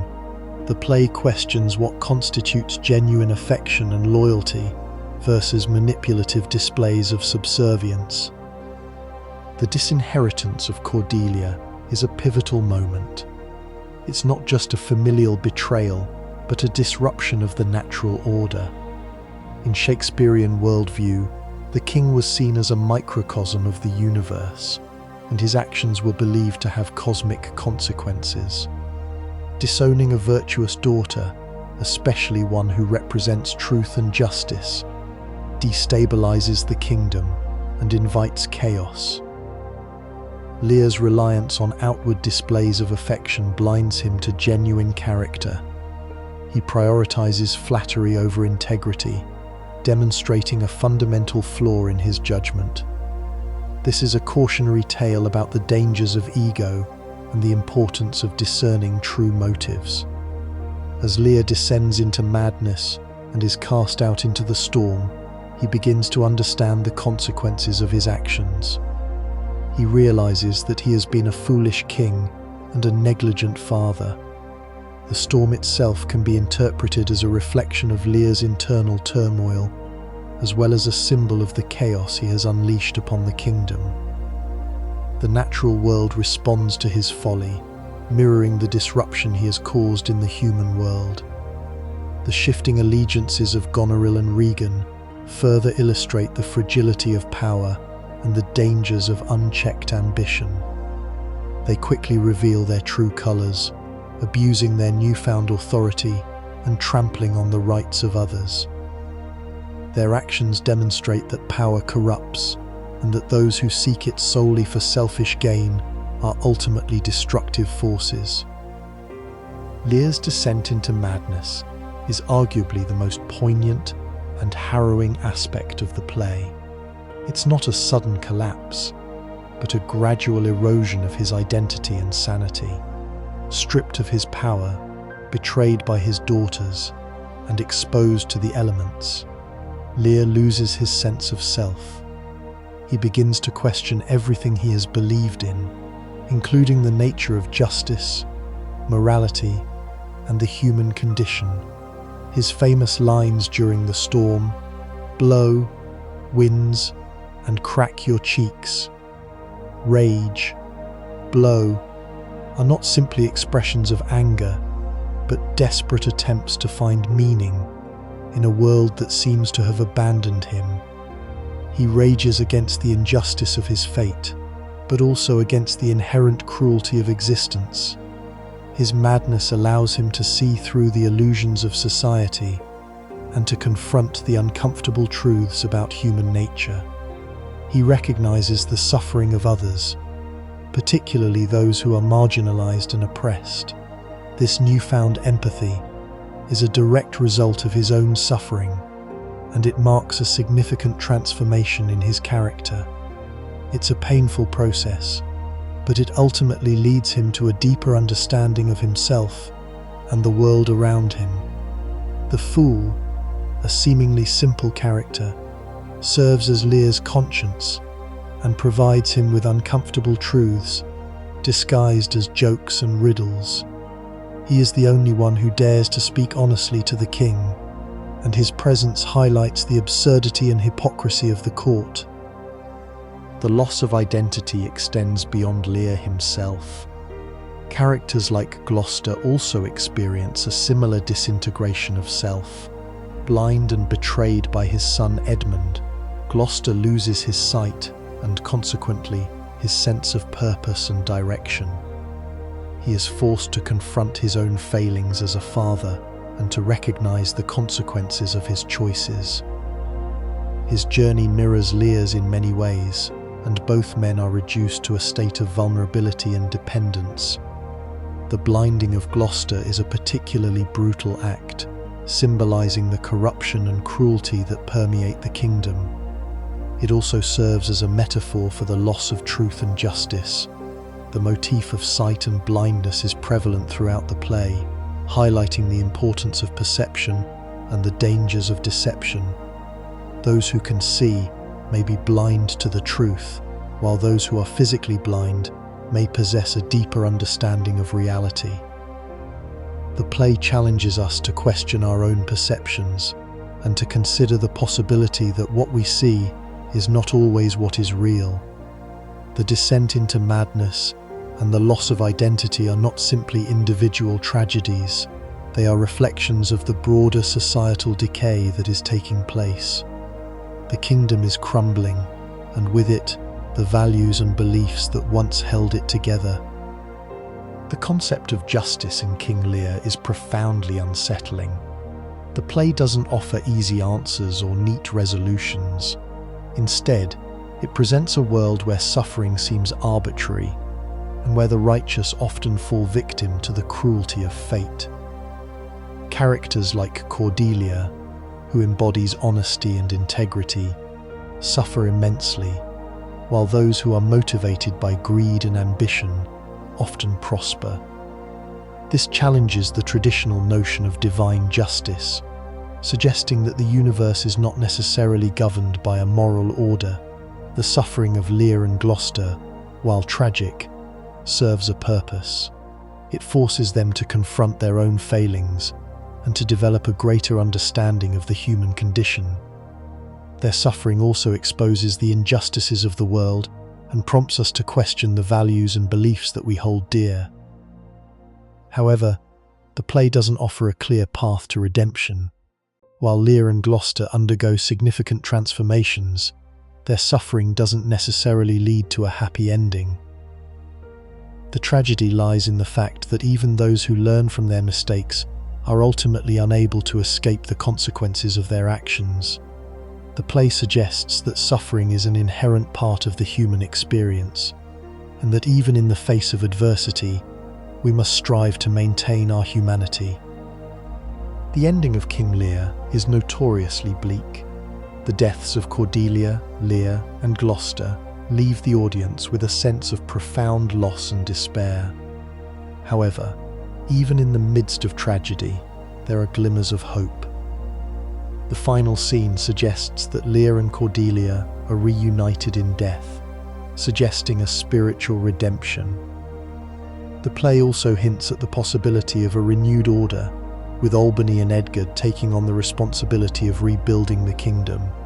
However, this new order is fragile and uncertain, and it's unclear whether it will be able to withstand the forces of chaos and corruption.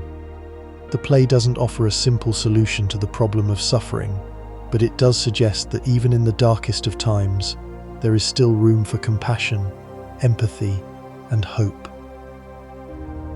The enduring power of King Lear lies in its ability to confront the most difficult questions about the human condition and to challenge us to examine our own values and beliefs. It's a play that stays with us long after we've finished reading it, prompting us to reflect on the meaning of life, death, and everything in between. The sense of justice remains ambiguous, hinting that true redemption may lie beyond our earthly comprehension. Nature in King Lear is far from a pastoral backdrop. It's a powerful, often brutal force that reflects and amplifies the chaos of the human world. The storm scenes are particularly significant, serving as a metaphorical representation of Lear's inner turmoil and the political upheaval in Britain. The heath, a wild and desolate landscape, symbolizes the breakdown of social order and the reversion to a more primitive state. Shakespeare frequently uses imagery of animals, lions, wolves, and serpents, to depict the predatory nature of human behavior. Characters like Goneril, Regan, and Edmund are often associated with animalistic qualities, highlighting their ruthlessness and lack of empathy. The natural world is also presented as indifferent to human suffering. The storm rages on regardless of Lear's plight, and the elements offer no comfort or solace. This reinforces the idea that the universe is not necessarily governed by a benevolent force, and that human beings are ultimately vulnerable nor to the whims of fate. Nature serves as a mirror, reflecting the darkness and brutality that lie beneath the surface of human society. The contrast between the wildness of nature and the artifice of the court is a recurring theme in the play. The court is a place of deception, manipulation, and self-interest, while nature is presented as authentic, untamed, and honest. Characters who retreat to the wilderness, like Lear and Gloucester, often gain a greater understanding of themselves and the world around them. They are stripped of the distractions and superficialities of courtly life and forced to confront the fundamental truths about the human condition. However, even in the midst of nature's beauty, there is an underlying sense of danger and unpredictability. The natural world is not a utopian paradise. It is a complex and often unforgiving environment. The play suggests that human beings are inextricably linked to nature and that our fate is ultimately bound up with the fate of the natural world. The restoration of order at the end of the play is not simply a political event, it is also a return to a more harmonious relationship with nature.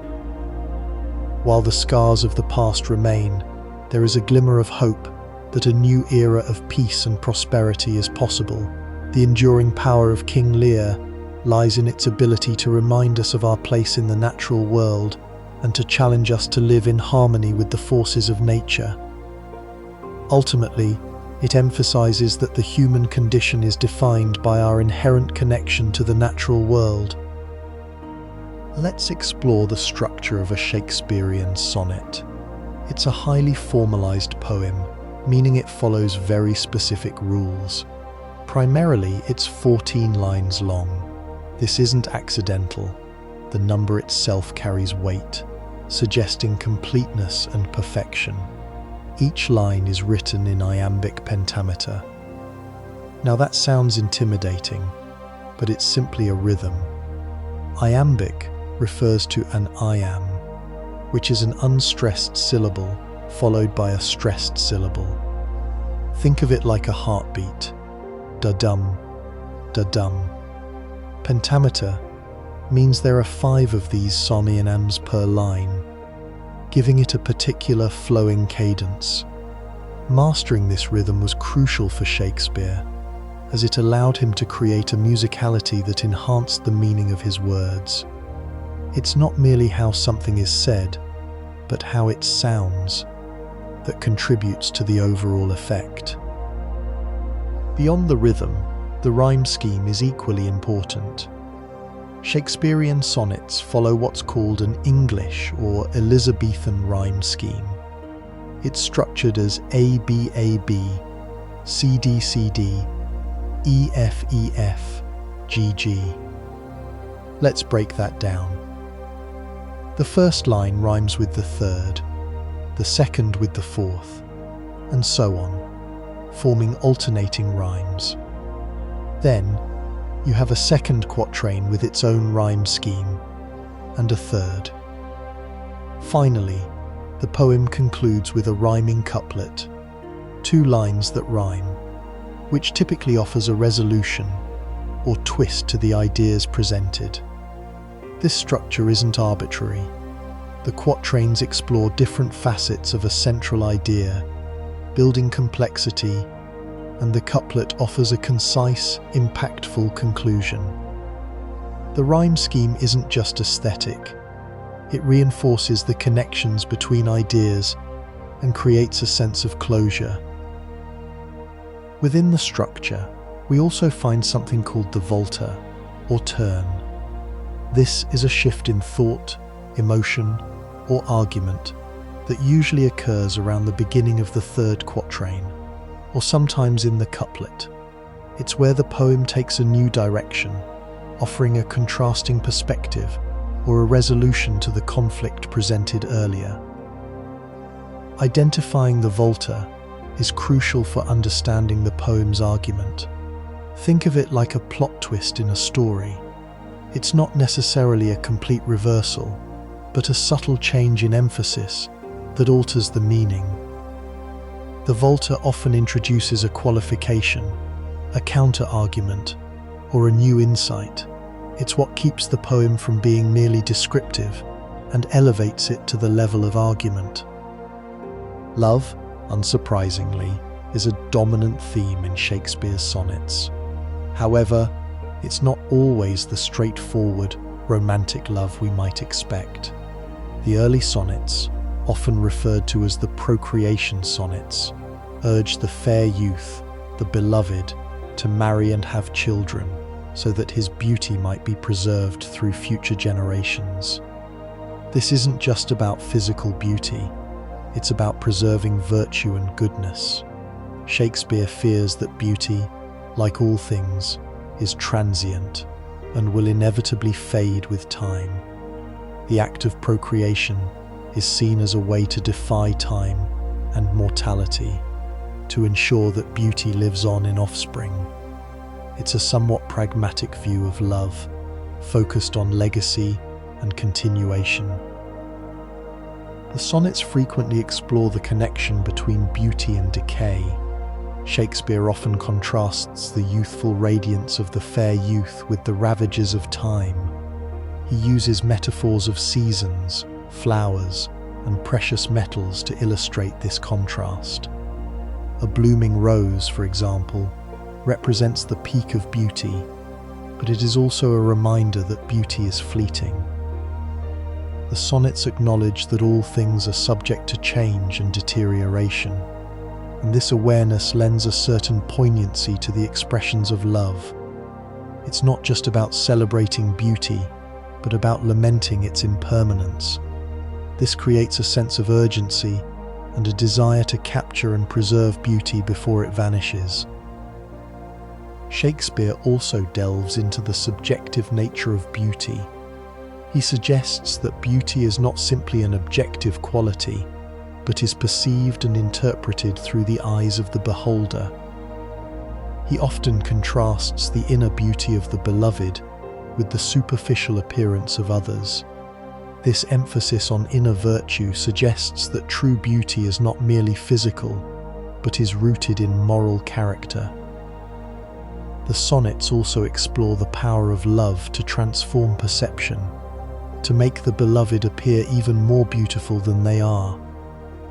It's as if love creates a filter through which we see the world, enhancing the positive qualities and minimizing the flaws. Time is perhaps the most pervasive theme in the sonnets. Shakespeare is acutely aware of the destructive power of time and its inevitable effect on all living things. He uses imagery of decay, aging, and loss to convey this sense of impermanence. Time is portrayed as a thief, stealing beauty, youth, and vitality. He worries that even the most beautiful things will eventually succumb to its ravages. This preoccupation with time isn't simply morbid, it's a catalyst for exploring ways to resist its effects, whether through art, love, or procreation.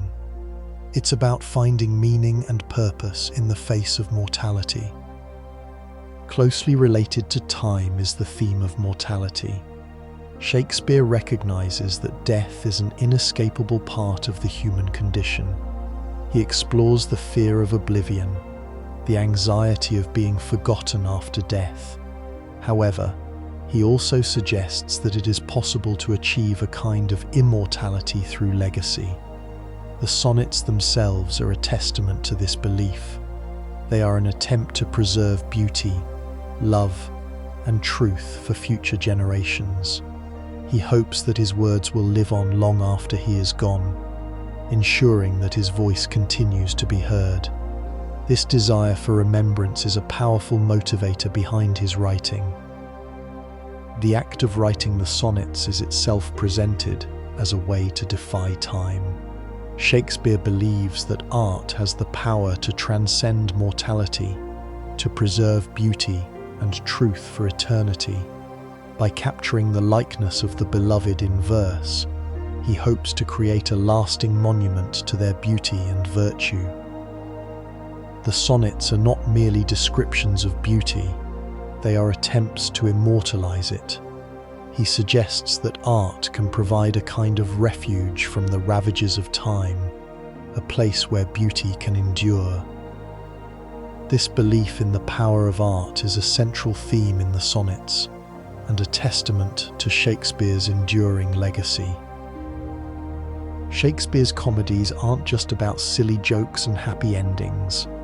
They're often vessels for satire, which is a clever way of using humor, irony, exaggeration, or ridicule to expose and criticize people's stupidity or vices, particularly in the context of contemporary political and social issues. It's a way of holding a mirror up to society, but a funhouse mirror that distorts the image to make a point. Think of it not as simply laughing at something, but laughing to critique something. Wit, a form of clever and quick intelligence, is the engine that drives much of this satire. It's the sharp, insightful wordplay that makes the audience think even as they're being entertained. Consider, for example, the play Much Ado About Nothing. The constant banter between Beatrice and Benedick isn't just amusing, it's a satirical commentary on the societal expectations placed upon men and women regarding marriage and courtship. They mock the very conventions they're ultimately drawn into, highlighting the absurdity of some of those norms. The wit isn't just for laughs, it's a tool for social observation. It allows Shakespeare to broach sensitive subjects, like the roles of women, the pursuit of status, or the superficiality of courtly love, without being overly preachy or direct. Instead, he uses humor to subtly invite the audience to question the world around them. This is a hallmark of Shakespearean comedy, the ability to entertain and enlighten simultaneously. Shakespeare often employs several satirical techniques. One prominent one is dramatic irony, where the audience knows something the characters don't. This creates a humorous tension and allows Shakespeare to comment on the character's actions from a position of superior knowledge. Another is verbal irony, where characters say one thing but mean another. This is particularly effective in comedies because it allows for playful ambiguity and witty repartee. Think about the character of Polonius in Hamlet. While Hamlet is primarily a tragedy, Polonius provides much comedic relief, but much of that relief comes from his self-importance and foolishness, qualities the audience instantly recognizes. Shakespeare uses his character to satirize the overly cautious and verbose nature of some courtiers. Exaggeration, or hyperbole, is also a key tool. By taking a trait or characteristic to an extreme, Shakespeare highlights its absurdity and critiques the societal values it represents. Consider the extravagant displays of wealth and status in The Taming of the Shrew. These are not presented as admirable qualities, but rather as indicators of vanity and superficiality. Moreover, Shakespeare frequently uses puns and wordplay, not just for amusement, but to expose the multiple meanings and ambiguities inherent in language itself. This can be seen as a commentary on the way language is used to manipulate and deceive, but also as a celebration of its playful potential. Shakespeare's wit isn't always gentle. Sometimes it can be biting and cynical, particularly when he's satirizing those in power. However, even when he's being critical, he rarely resorts to outright condemnation. Instead, he invites the audience to laugh with him and to consider the complexities of human nature. The effectiveness of Shakespeare's satirical wit relies heavily on context. He wasn't simply making jokes for the sake of it. He was responding to the specific social and political climate of Elizabethan and Jacobean England. The plays often reflect anxieties about issues like social hierarchy, gender roles, and religious conflicts. For example, the character of Malvolio in Twelfth Night is often interpreted as a satire of puritanical self-righteousness. By making him a figure of ridicule, Shakespeare is subtly critiquing the perceived hypocrisy and strict moral codes of the Puritans. However, it's important to note that Shakespeare's satire isn't always straightforward. He often presents multiple perspectives and allows the audience to draw their own conclusions. This ambiguity is one of the reasons why his plays continue to resonate with audiences today. They're not simply providing answers, they're posing questions and challenging us to think critically about the world around us. The play As You Like It provides a wonderful example of pastoral satire. Shakespeare appears to idealize rural life, but a closer look reveals a subtle critique of the artifice and superficiality of courtly life. The forest is not simply a place of escape, it's a space where social norms are challenged and reversed. This allows Shakespeare to explore themes of love, identity, and social justice in a playful and subversive way. It's a complex interplay of comedy, critique, and social commentary, a hallmark of Shakespearean genius. Shakespeare's comedies consistently interrogate the rigid social norms of Elizabethan England, particularly those surrounding gender roles and expectations. Marriage, for example, is a central theme in many of his plays. However, he rarely presents it as a purely romantic endeavor. Instead, he explores the economic, social, and political forces that shape marital relationships. In The Taming of the Shrew, the relationship between Katharina and Petruchio is often seen as controversial. While some interpret it as a celebration of male dominance, others view it as a satire of patriarchal power dynamics. Regardless of one's interpretation, the play clearly exposes the societal pressures placed upon women to conform to expectations of obedience and subservience. Women in Shakespearean comedies are often portrayed as being confined by societal constraints. They are expected to be chaste, modest, and obedient, and their lives are largely defined by their marital status. However, Shakespeare also creates female characters who challenge these norms. Characters like Rosalind in As You Like It and Viola in Twelfth Night disguise themselves as men, allowing them to experience a greater degree of freedom and agency. This cross-dressing motif is not simply a comedic device. It's a way of exploring the limitations placed upon women and questioning the artificiality of gender roles. The act of disguise, so prevalent in Shakespearean comedies, is intimately linked to the questioning of social norms.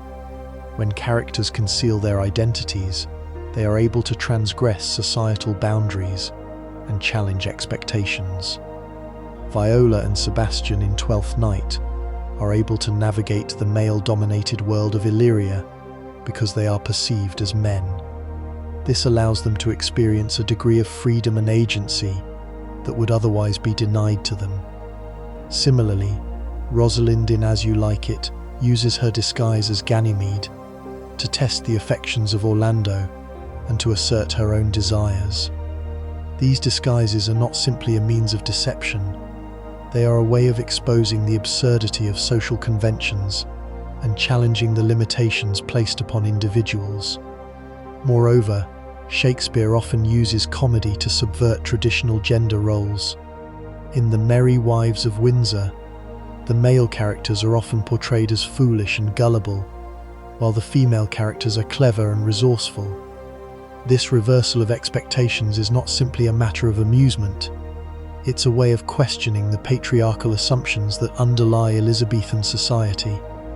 Shakespeare isn't necessarily advocating for a complete overthrow of the social order, but he is inviting the audience to question the assumptions and biases that shape their perceptions. It's also crucial to remember the context of Shakespeare's time. Women were largely excluded from public life, and their voices were often silenced. The fact that Shakespeare created complex and nuanced female characters is itself a remarkable achievement. Even when his female characters conform to societal expectations, they are often portrayed with a degree of intelligence and wit that challenges stereotypes. Consider Portia in The Merchant of Venice. While she ultimately conforms to the expectations of her social class, she is also a highly intelligent and articulate woman who is able to navigate the male-dominated world of the Venetian court. Shakespeare's comedies aren't simply offering escapism, they're holding a mirror up to society and inviting us to reflect on the ways in which gender roles shape our lives. By subverting expectations and challenging conventions, he's encouraging us to question the assumptions that underlie our own beliefs. His work remains relevant today because it continues to resonate with audiences who are grappling with issues of gender equality and social justice.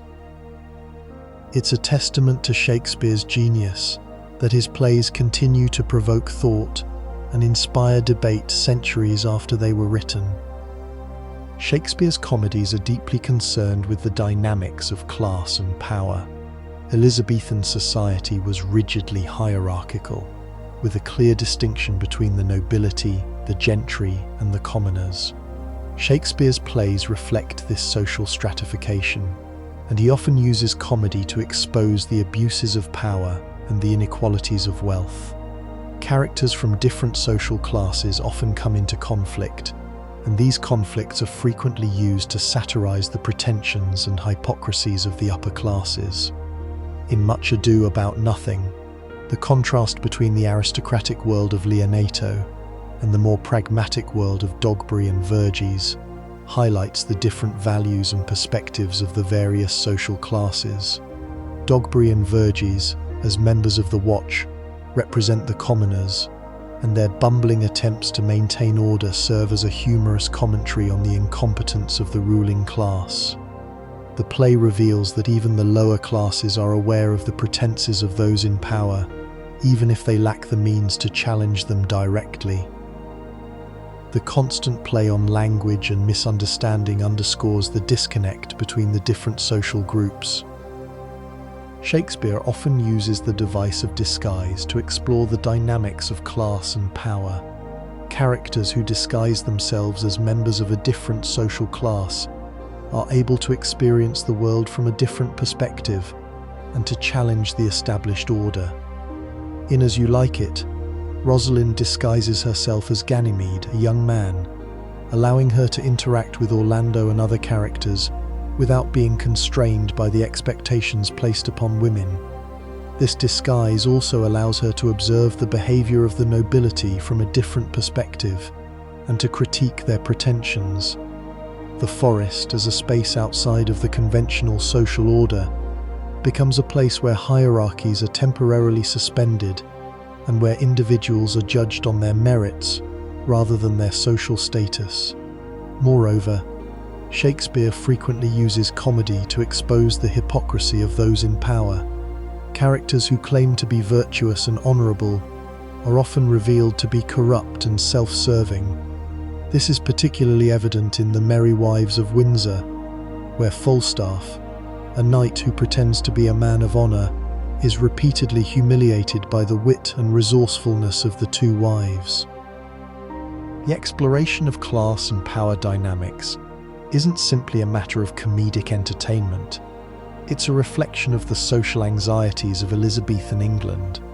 The gap between the rich and the poor was widening, and there was growing resentment among the commoners. Shakespeare's plays reflect these tensions, and he often uses comedy to give voice to the concerns of the marginalized. Even characters who seem to conform to the established order often harbor subversive thoughts and desires. Consider the servants in Twelfth Night. While they are ostensibly loyal to their masters, they are also quick to mock their pretensions and expose their foibles. This suggests that even those who are seemingly powerless are capable of challenging the established order in subtle ways. Ultimately, Shakespeare's comedies are not advocating for a radical overthrow of the social hierarchy. However, they are urging audiences to question the assumptions that underlie the existing power structures and to consider the consequences of inequality. By holding a mirror up to society, he's inviting us to reflect on the ways in which class and power shape our lives, and to consider the possibility of a more just and equitable world. Now, let's focus on the Tudor dynasty, the family that reigned over England during Shakespeare's entire life and profoundly shaped the world he knew. It all started with Henry VII, who came to power in 1485 after the War of the Roses. This war, a brutal struggle for the throne between the houses of Lancaster and York, had left England exhausted and fractured. Henry VII's victory at the Battle of Bosworth Field wasn't just a change of rulers, it marked the beginning of a new era, one striving for stability and centralized power. He cleverly married Elizabeth of York, uniting the warring houses and establishing the Tudor claim to the throne. Think of it as a carefully constructed peace treaty solidified through marriage, a common political tactic of the time. This union gave the Tudors a strong legitimacy, allowing them to consolidate their power and begin rebuilding the kingdom. The emphasis on a strong, centralized monarchy would remain a key characteristic of Tudor rule throughout Shakespeare's lifetime. This meant less power for the nobility and more for the crown, a shift that impacted everything from legal decisions to artistic patronage. Understanding this foundation is crucial, because Shakespeare lived under the authority of Tudor monarchs, and their policies and worldview inevitably influenced his plays. Henry VIII, son of Henry VII, is perhaps the most famous Tudor monarch, and for good reason. He's known for his 6 wives and his break with the Roman Catholic Church. Initially a devout Catholic, Henry's desire for a male heir and his infatuation with Anne Boleyn led him to seek an annulment from his first wife, Catherine of Aragon. When the Pope refused, Henry took matters into his own hands. He declared himself supreme head of the Church of England, effectively separating England from papal authority. This was a momentous decision with far-reaching consequences. It wasn't merely a religious change, it was a political one. By seizing control of the church, Henry gained immense wealth and power. He dissolved the monasteries, confiscating their lands and assets, and redistributed them to his supporters. This created a new class of wealthy landowners, loyal to the crown. The break with Rome also unleashed religious turmoil, as Catholics and Protestants clashed over doctrine and practice. This religious tension would continue to simmer throughout Shakespeare's life, and is reflected in the religious undertones present in many of his plays. Consider how characters grapple with questions of faith, morality, and redemption. These were issues deeply relevant to the Elizabethan audience. Elizabeth I, the last Tudor monarch, reigned for 44 years, a period often referred to as the Elizabethan era, the golden age of English history. She inherited a kingdom divided by religious conflict and surrounded by powerful enemies. Elizabeth navigated these challenges with remarkable skill and intelligence. She established a compromise between Catholicism and Protestantism, known as the Elizabethan religious settlement, which aimed to create a unified Church of England. While it didn't satisfy everyone, it brought a degree of stability to the realm. Elizabeth was also a shrewd politician who skillfully used diplomacy and military force to protect England's interests. She famously defeated the Spanish Armada in 1588, a victory that secured England's position as a major European power. This victory fostered a sense of national pride and confidence, which is palpable in the works of Shakespeare. The Elizabethan era was also a time of great cultural flourishing. The arts, literature, and theatre thrived under Elizabeth's patronage. Shakespeare himself benefited from this environment, and his plays reflect the optimism, energy, and intellectual curiosity of the time. The strong central government established by the Tudors, the religious settlement, and the sense of national identity all contributed to the unique cultural climate in which Shakespeare wrote and performed. The 16th century was a time of immense religious upheaval in Europe, and England was no exception. Before Henry VIII's break with Rome, England was a staunchly Catholic country. The Catholic Church held immense power and influence over all aspects of life. However, the rise of Protestantism, sparked by figures like Martin Luther and John Calvin, began to challenge the authority of the Pope. Luther's ideas, emphasizing individual faith and the Bible as the ultimate authority, spread rapidly across Europe. This led to religious wars and persecution as Catholics and Protestants clashed over their beliefs. In England, the Reformation began with Henry VIII's desire for a male heir and his subsequent break with the Catholic Church. This was initially more about politics than theology, but it ultimately led to profound religious changes. Henry established the Church of England, with himself as its supreme head. This meant that the English monarch, rather than the Pope, controlled the Church's affairs. Following Henry VIII's death, England experienced further religious shifts under his children. Edward VI, a devout Protestant, pushed the country further towards Protestantism, implementing radical reforms.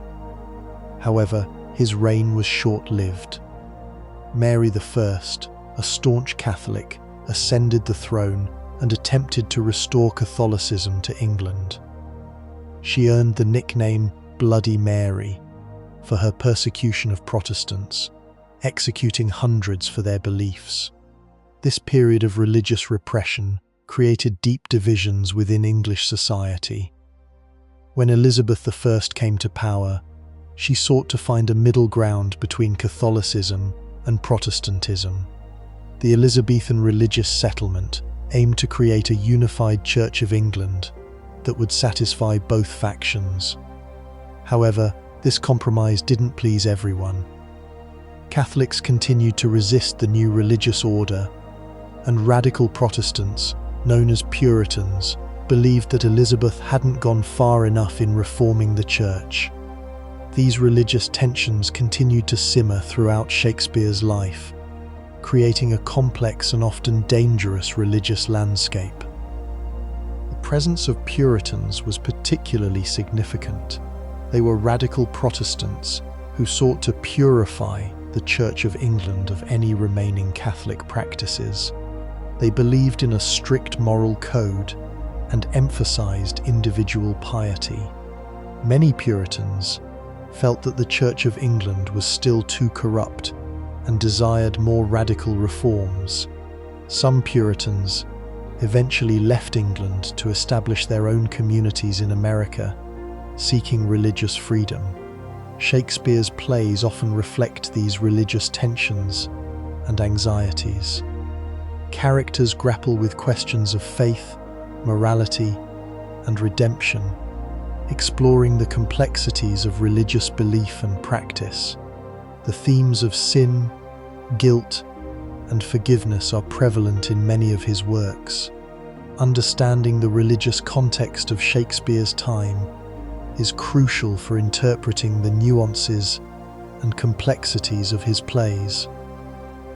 The religious landscape of Elizabethan England was a volatile and contested one, and Shakespeare's works reflect the anxieties and uncertainties of this era. The 16th and early 17th centuries were a period of intense exploration and colonization, driven by a desire for wealth, power, and new trade routes. European nations embarked on voyages of discovery that transformed the world. England, under the Tudor monarchs, was a latecomer to the age of exploration, but it quickly became a major player. Figures like Sir Francis Drake and Sir Walter Raleigh led expeditions to the Americas, establishing colonies and challenging the dominance of Spain and Portugal. The discovery of the Americas had a profound impact on Europe. It brought new resources such as gold, silver, and tobacco, which fueled economic growth. It also led to the establishment of colonies, which provided raw materials and markets for European goods. However, the exploration and colonization of the Americas also had a devastating impact on the indigenous populations. Native Americans were subjected to disease, exploitation, and violence. The transatlantic slave trade, which began in the 16th century, brought millions of Africans to the Americas to work on plantations, subjecting them to horrific conditions. England's colonial efforts focused primarily on North America and the Caribbean. Jamestown, established in 1607, was the first permanent English settlement in North America. Other colonies, such as Plymouth and Massachusetts Bay, followed, attracting settlers seeking religious freedom and economic opportunity. The colonies were initially small and struggling, but they gradually grew and prospered, developing their own unique cultures and economies. However, the relationship between the colonists and the indigenous populations was often fraught with conflict. Competition for land and resources led to wars and violence. The colonists often viewed the Native Americans as obstacles to their expansion and sought to dispossess them of their lands. The Caribbean colonies, such as Barbados and Jamaica, became major producers of sugar, tobacco, and other cash crops. These colonies relied heavily on slave labor, and the transatlantic slave trade flourished in the region. The wealth generated by these colonies contributed to England's economic growth, but it also came at a tremendous human cost. Shakespeare's plays reflect the growing awareness of the wider world during the Elizabethan era. References to foreign lands such as Italy, Spain, and the Americas are common in his works. Plays like The Tempest and Othello explore themes of colonialism, exoticism, and the encounter between different cultures. The Tempest, in particular, is often interpreted as an allegory for the colonization of the Americas, with Prospero representing a European colonizer and Caliban representing the indigenous population. Shakespeare's plays also reflect the anxieties and uncertainties of the age of exploration. The discovery of new lands and cultures challenged traditional beliefs and values. The growing wealth and power of England also led to social and political tensions. Understanding the historical context of exploration and colonialism is crucial for interpreting the complexities of Shakespeare's plays.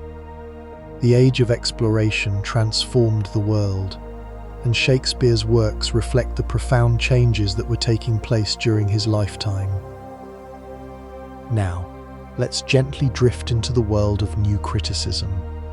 This approach, dominant in the mid-20th century, shifts the focus entirely onto the text itself. Imagine a detective carefully examining only the clues at the crime scene. New critics believed the meaning resided within the language, imagery, and structure of the play, poem, or novel. Everything outside the text, the author's biography, historical context, even your personal feelings, was considered irrelevant. They weren't interested in why Shakespeare wrote something, but how he wrote it. This might seem a bit restrictive, but it allowed for incredibly close readings, uncovering layers of meaning through meticulous analysis of literary devices.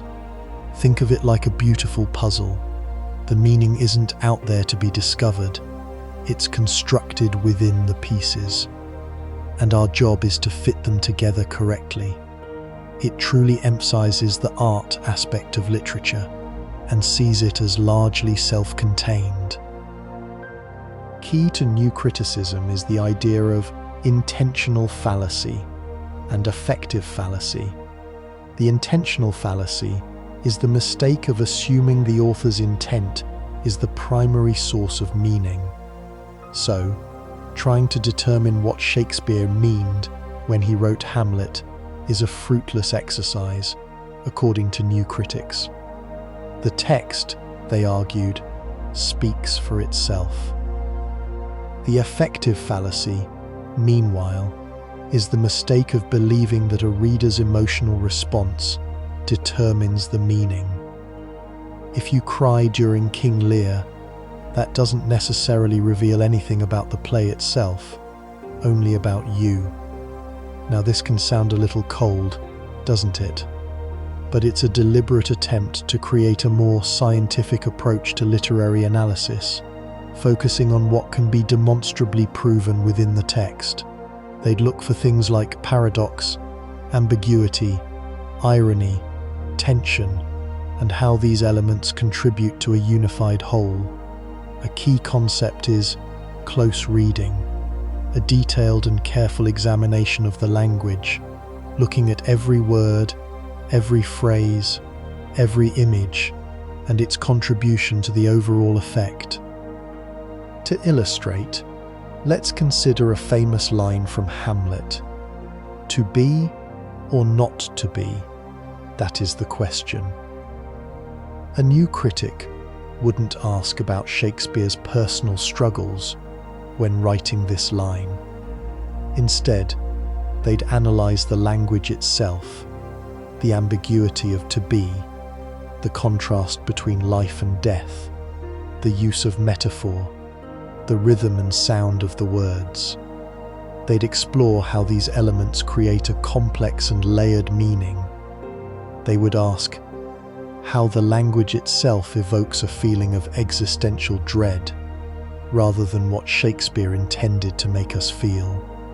It's a very internal, self-contained approach. It sees the literary work as a miniature universe, complete and self-sufficient.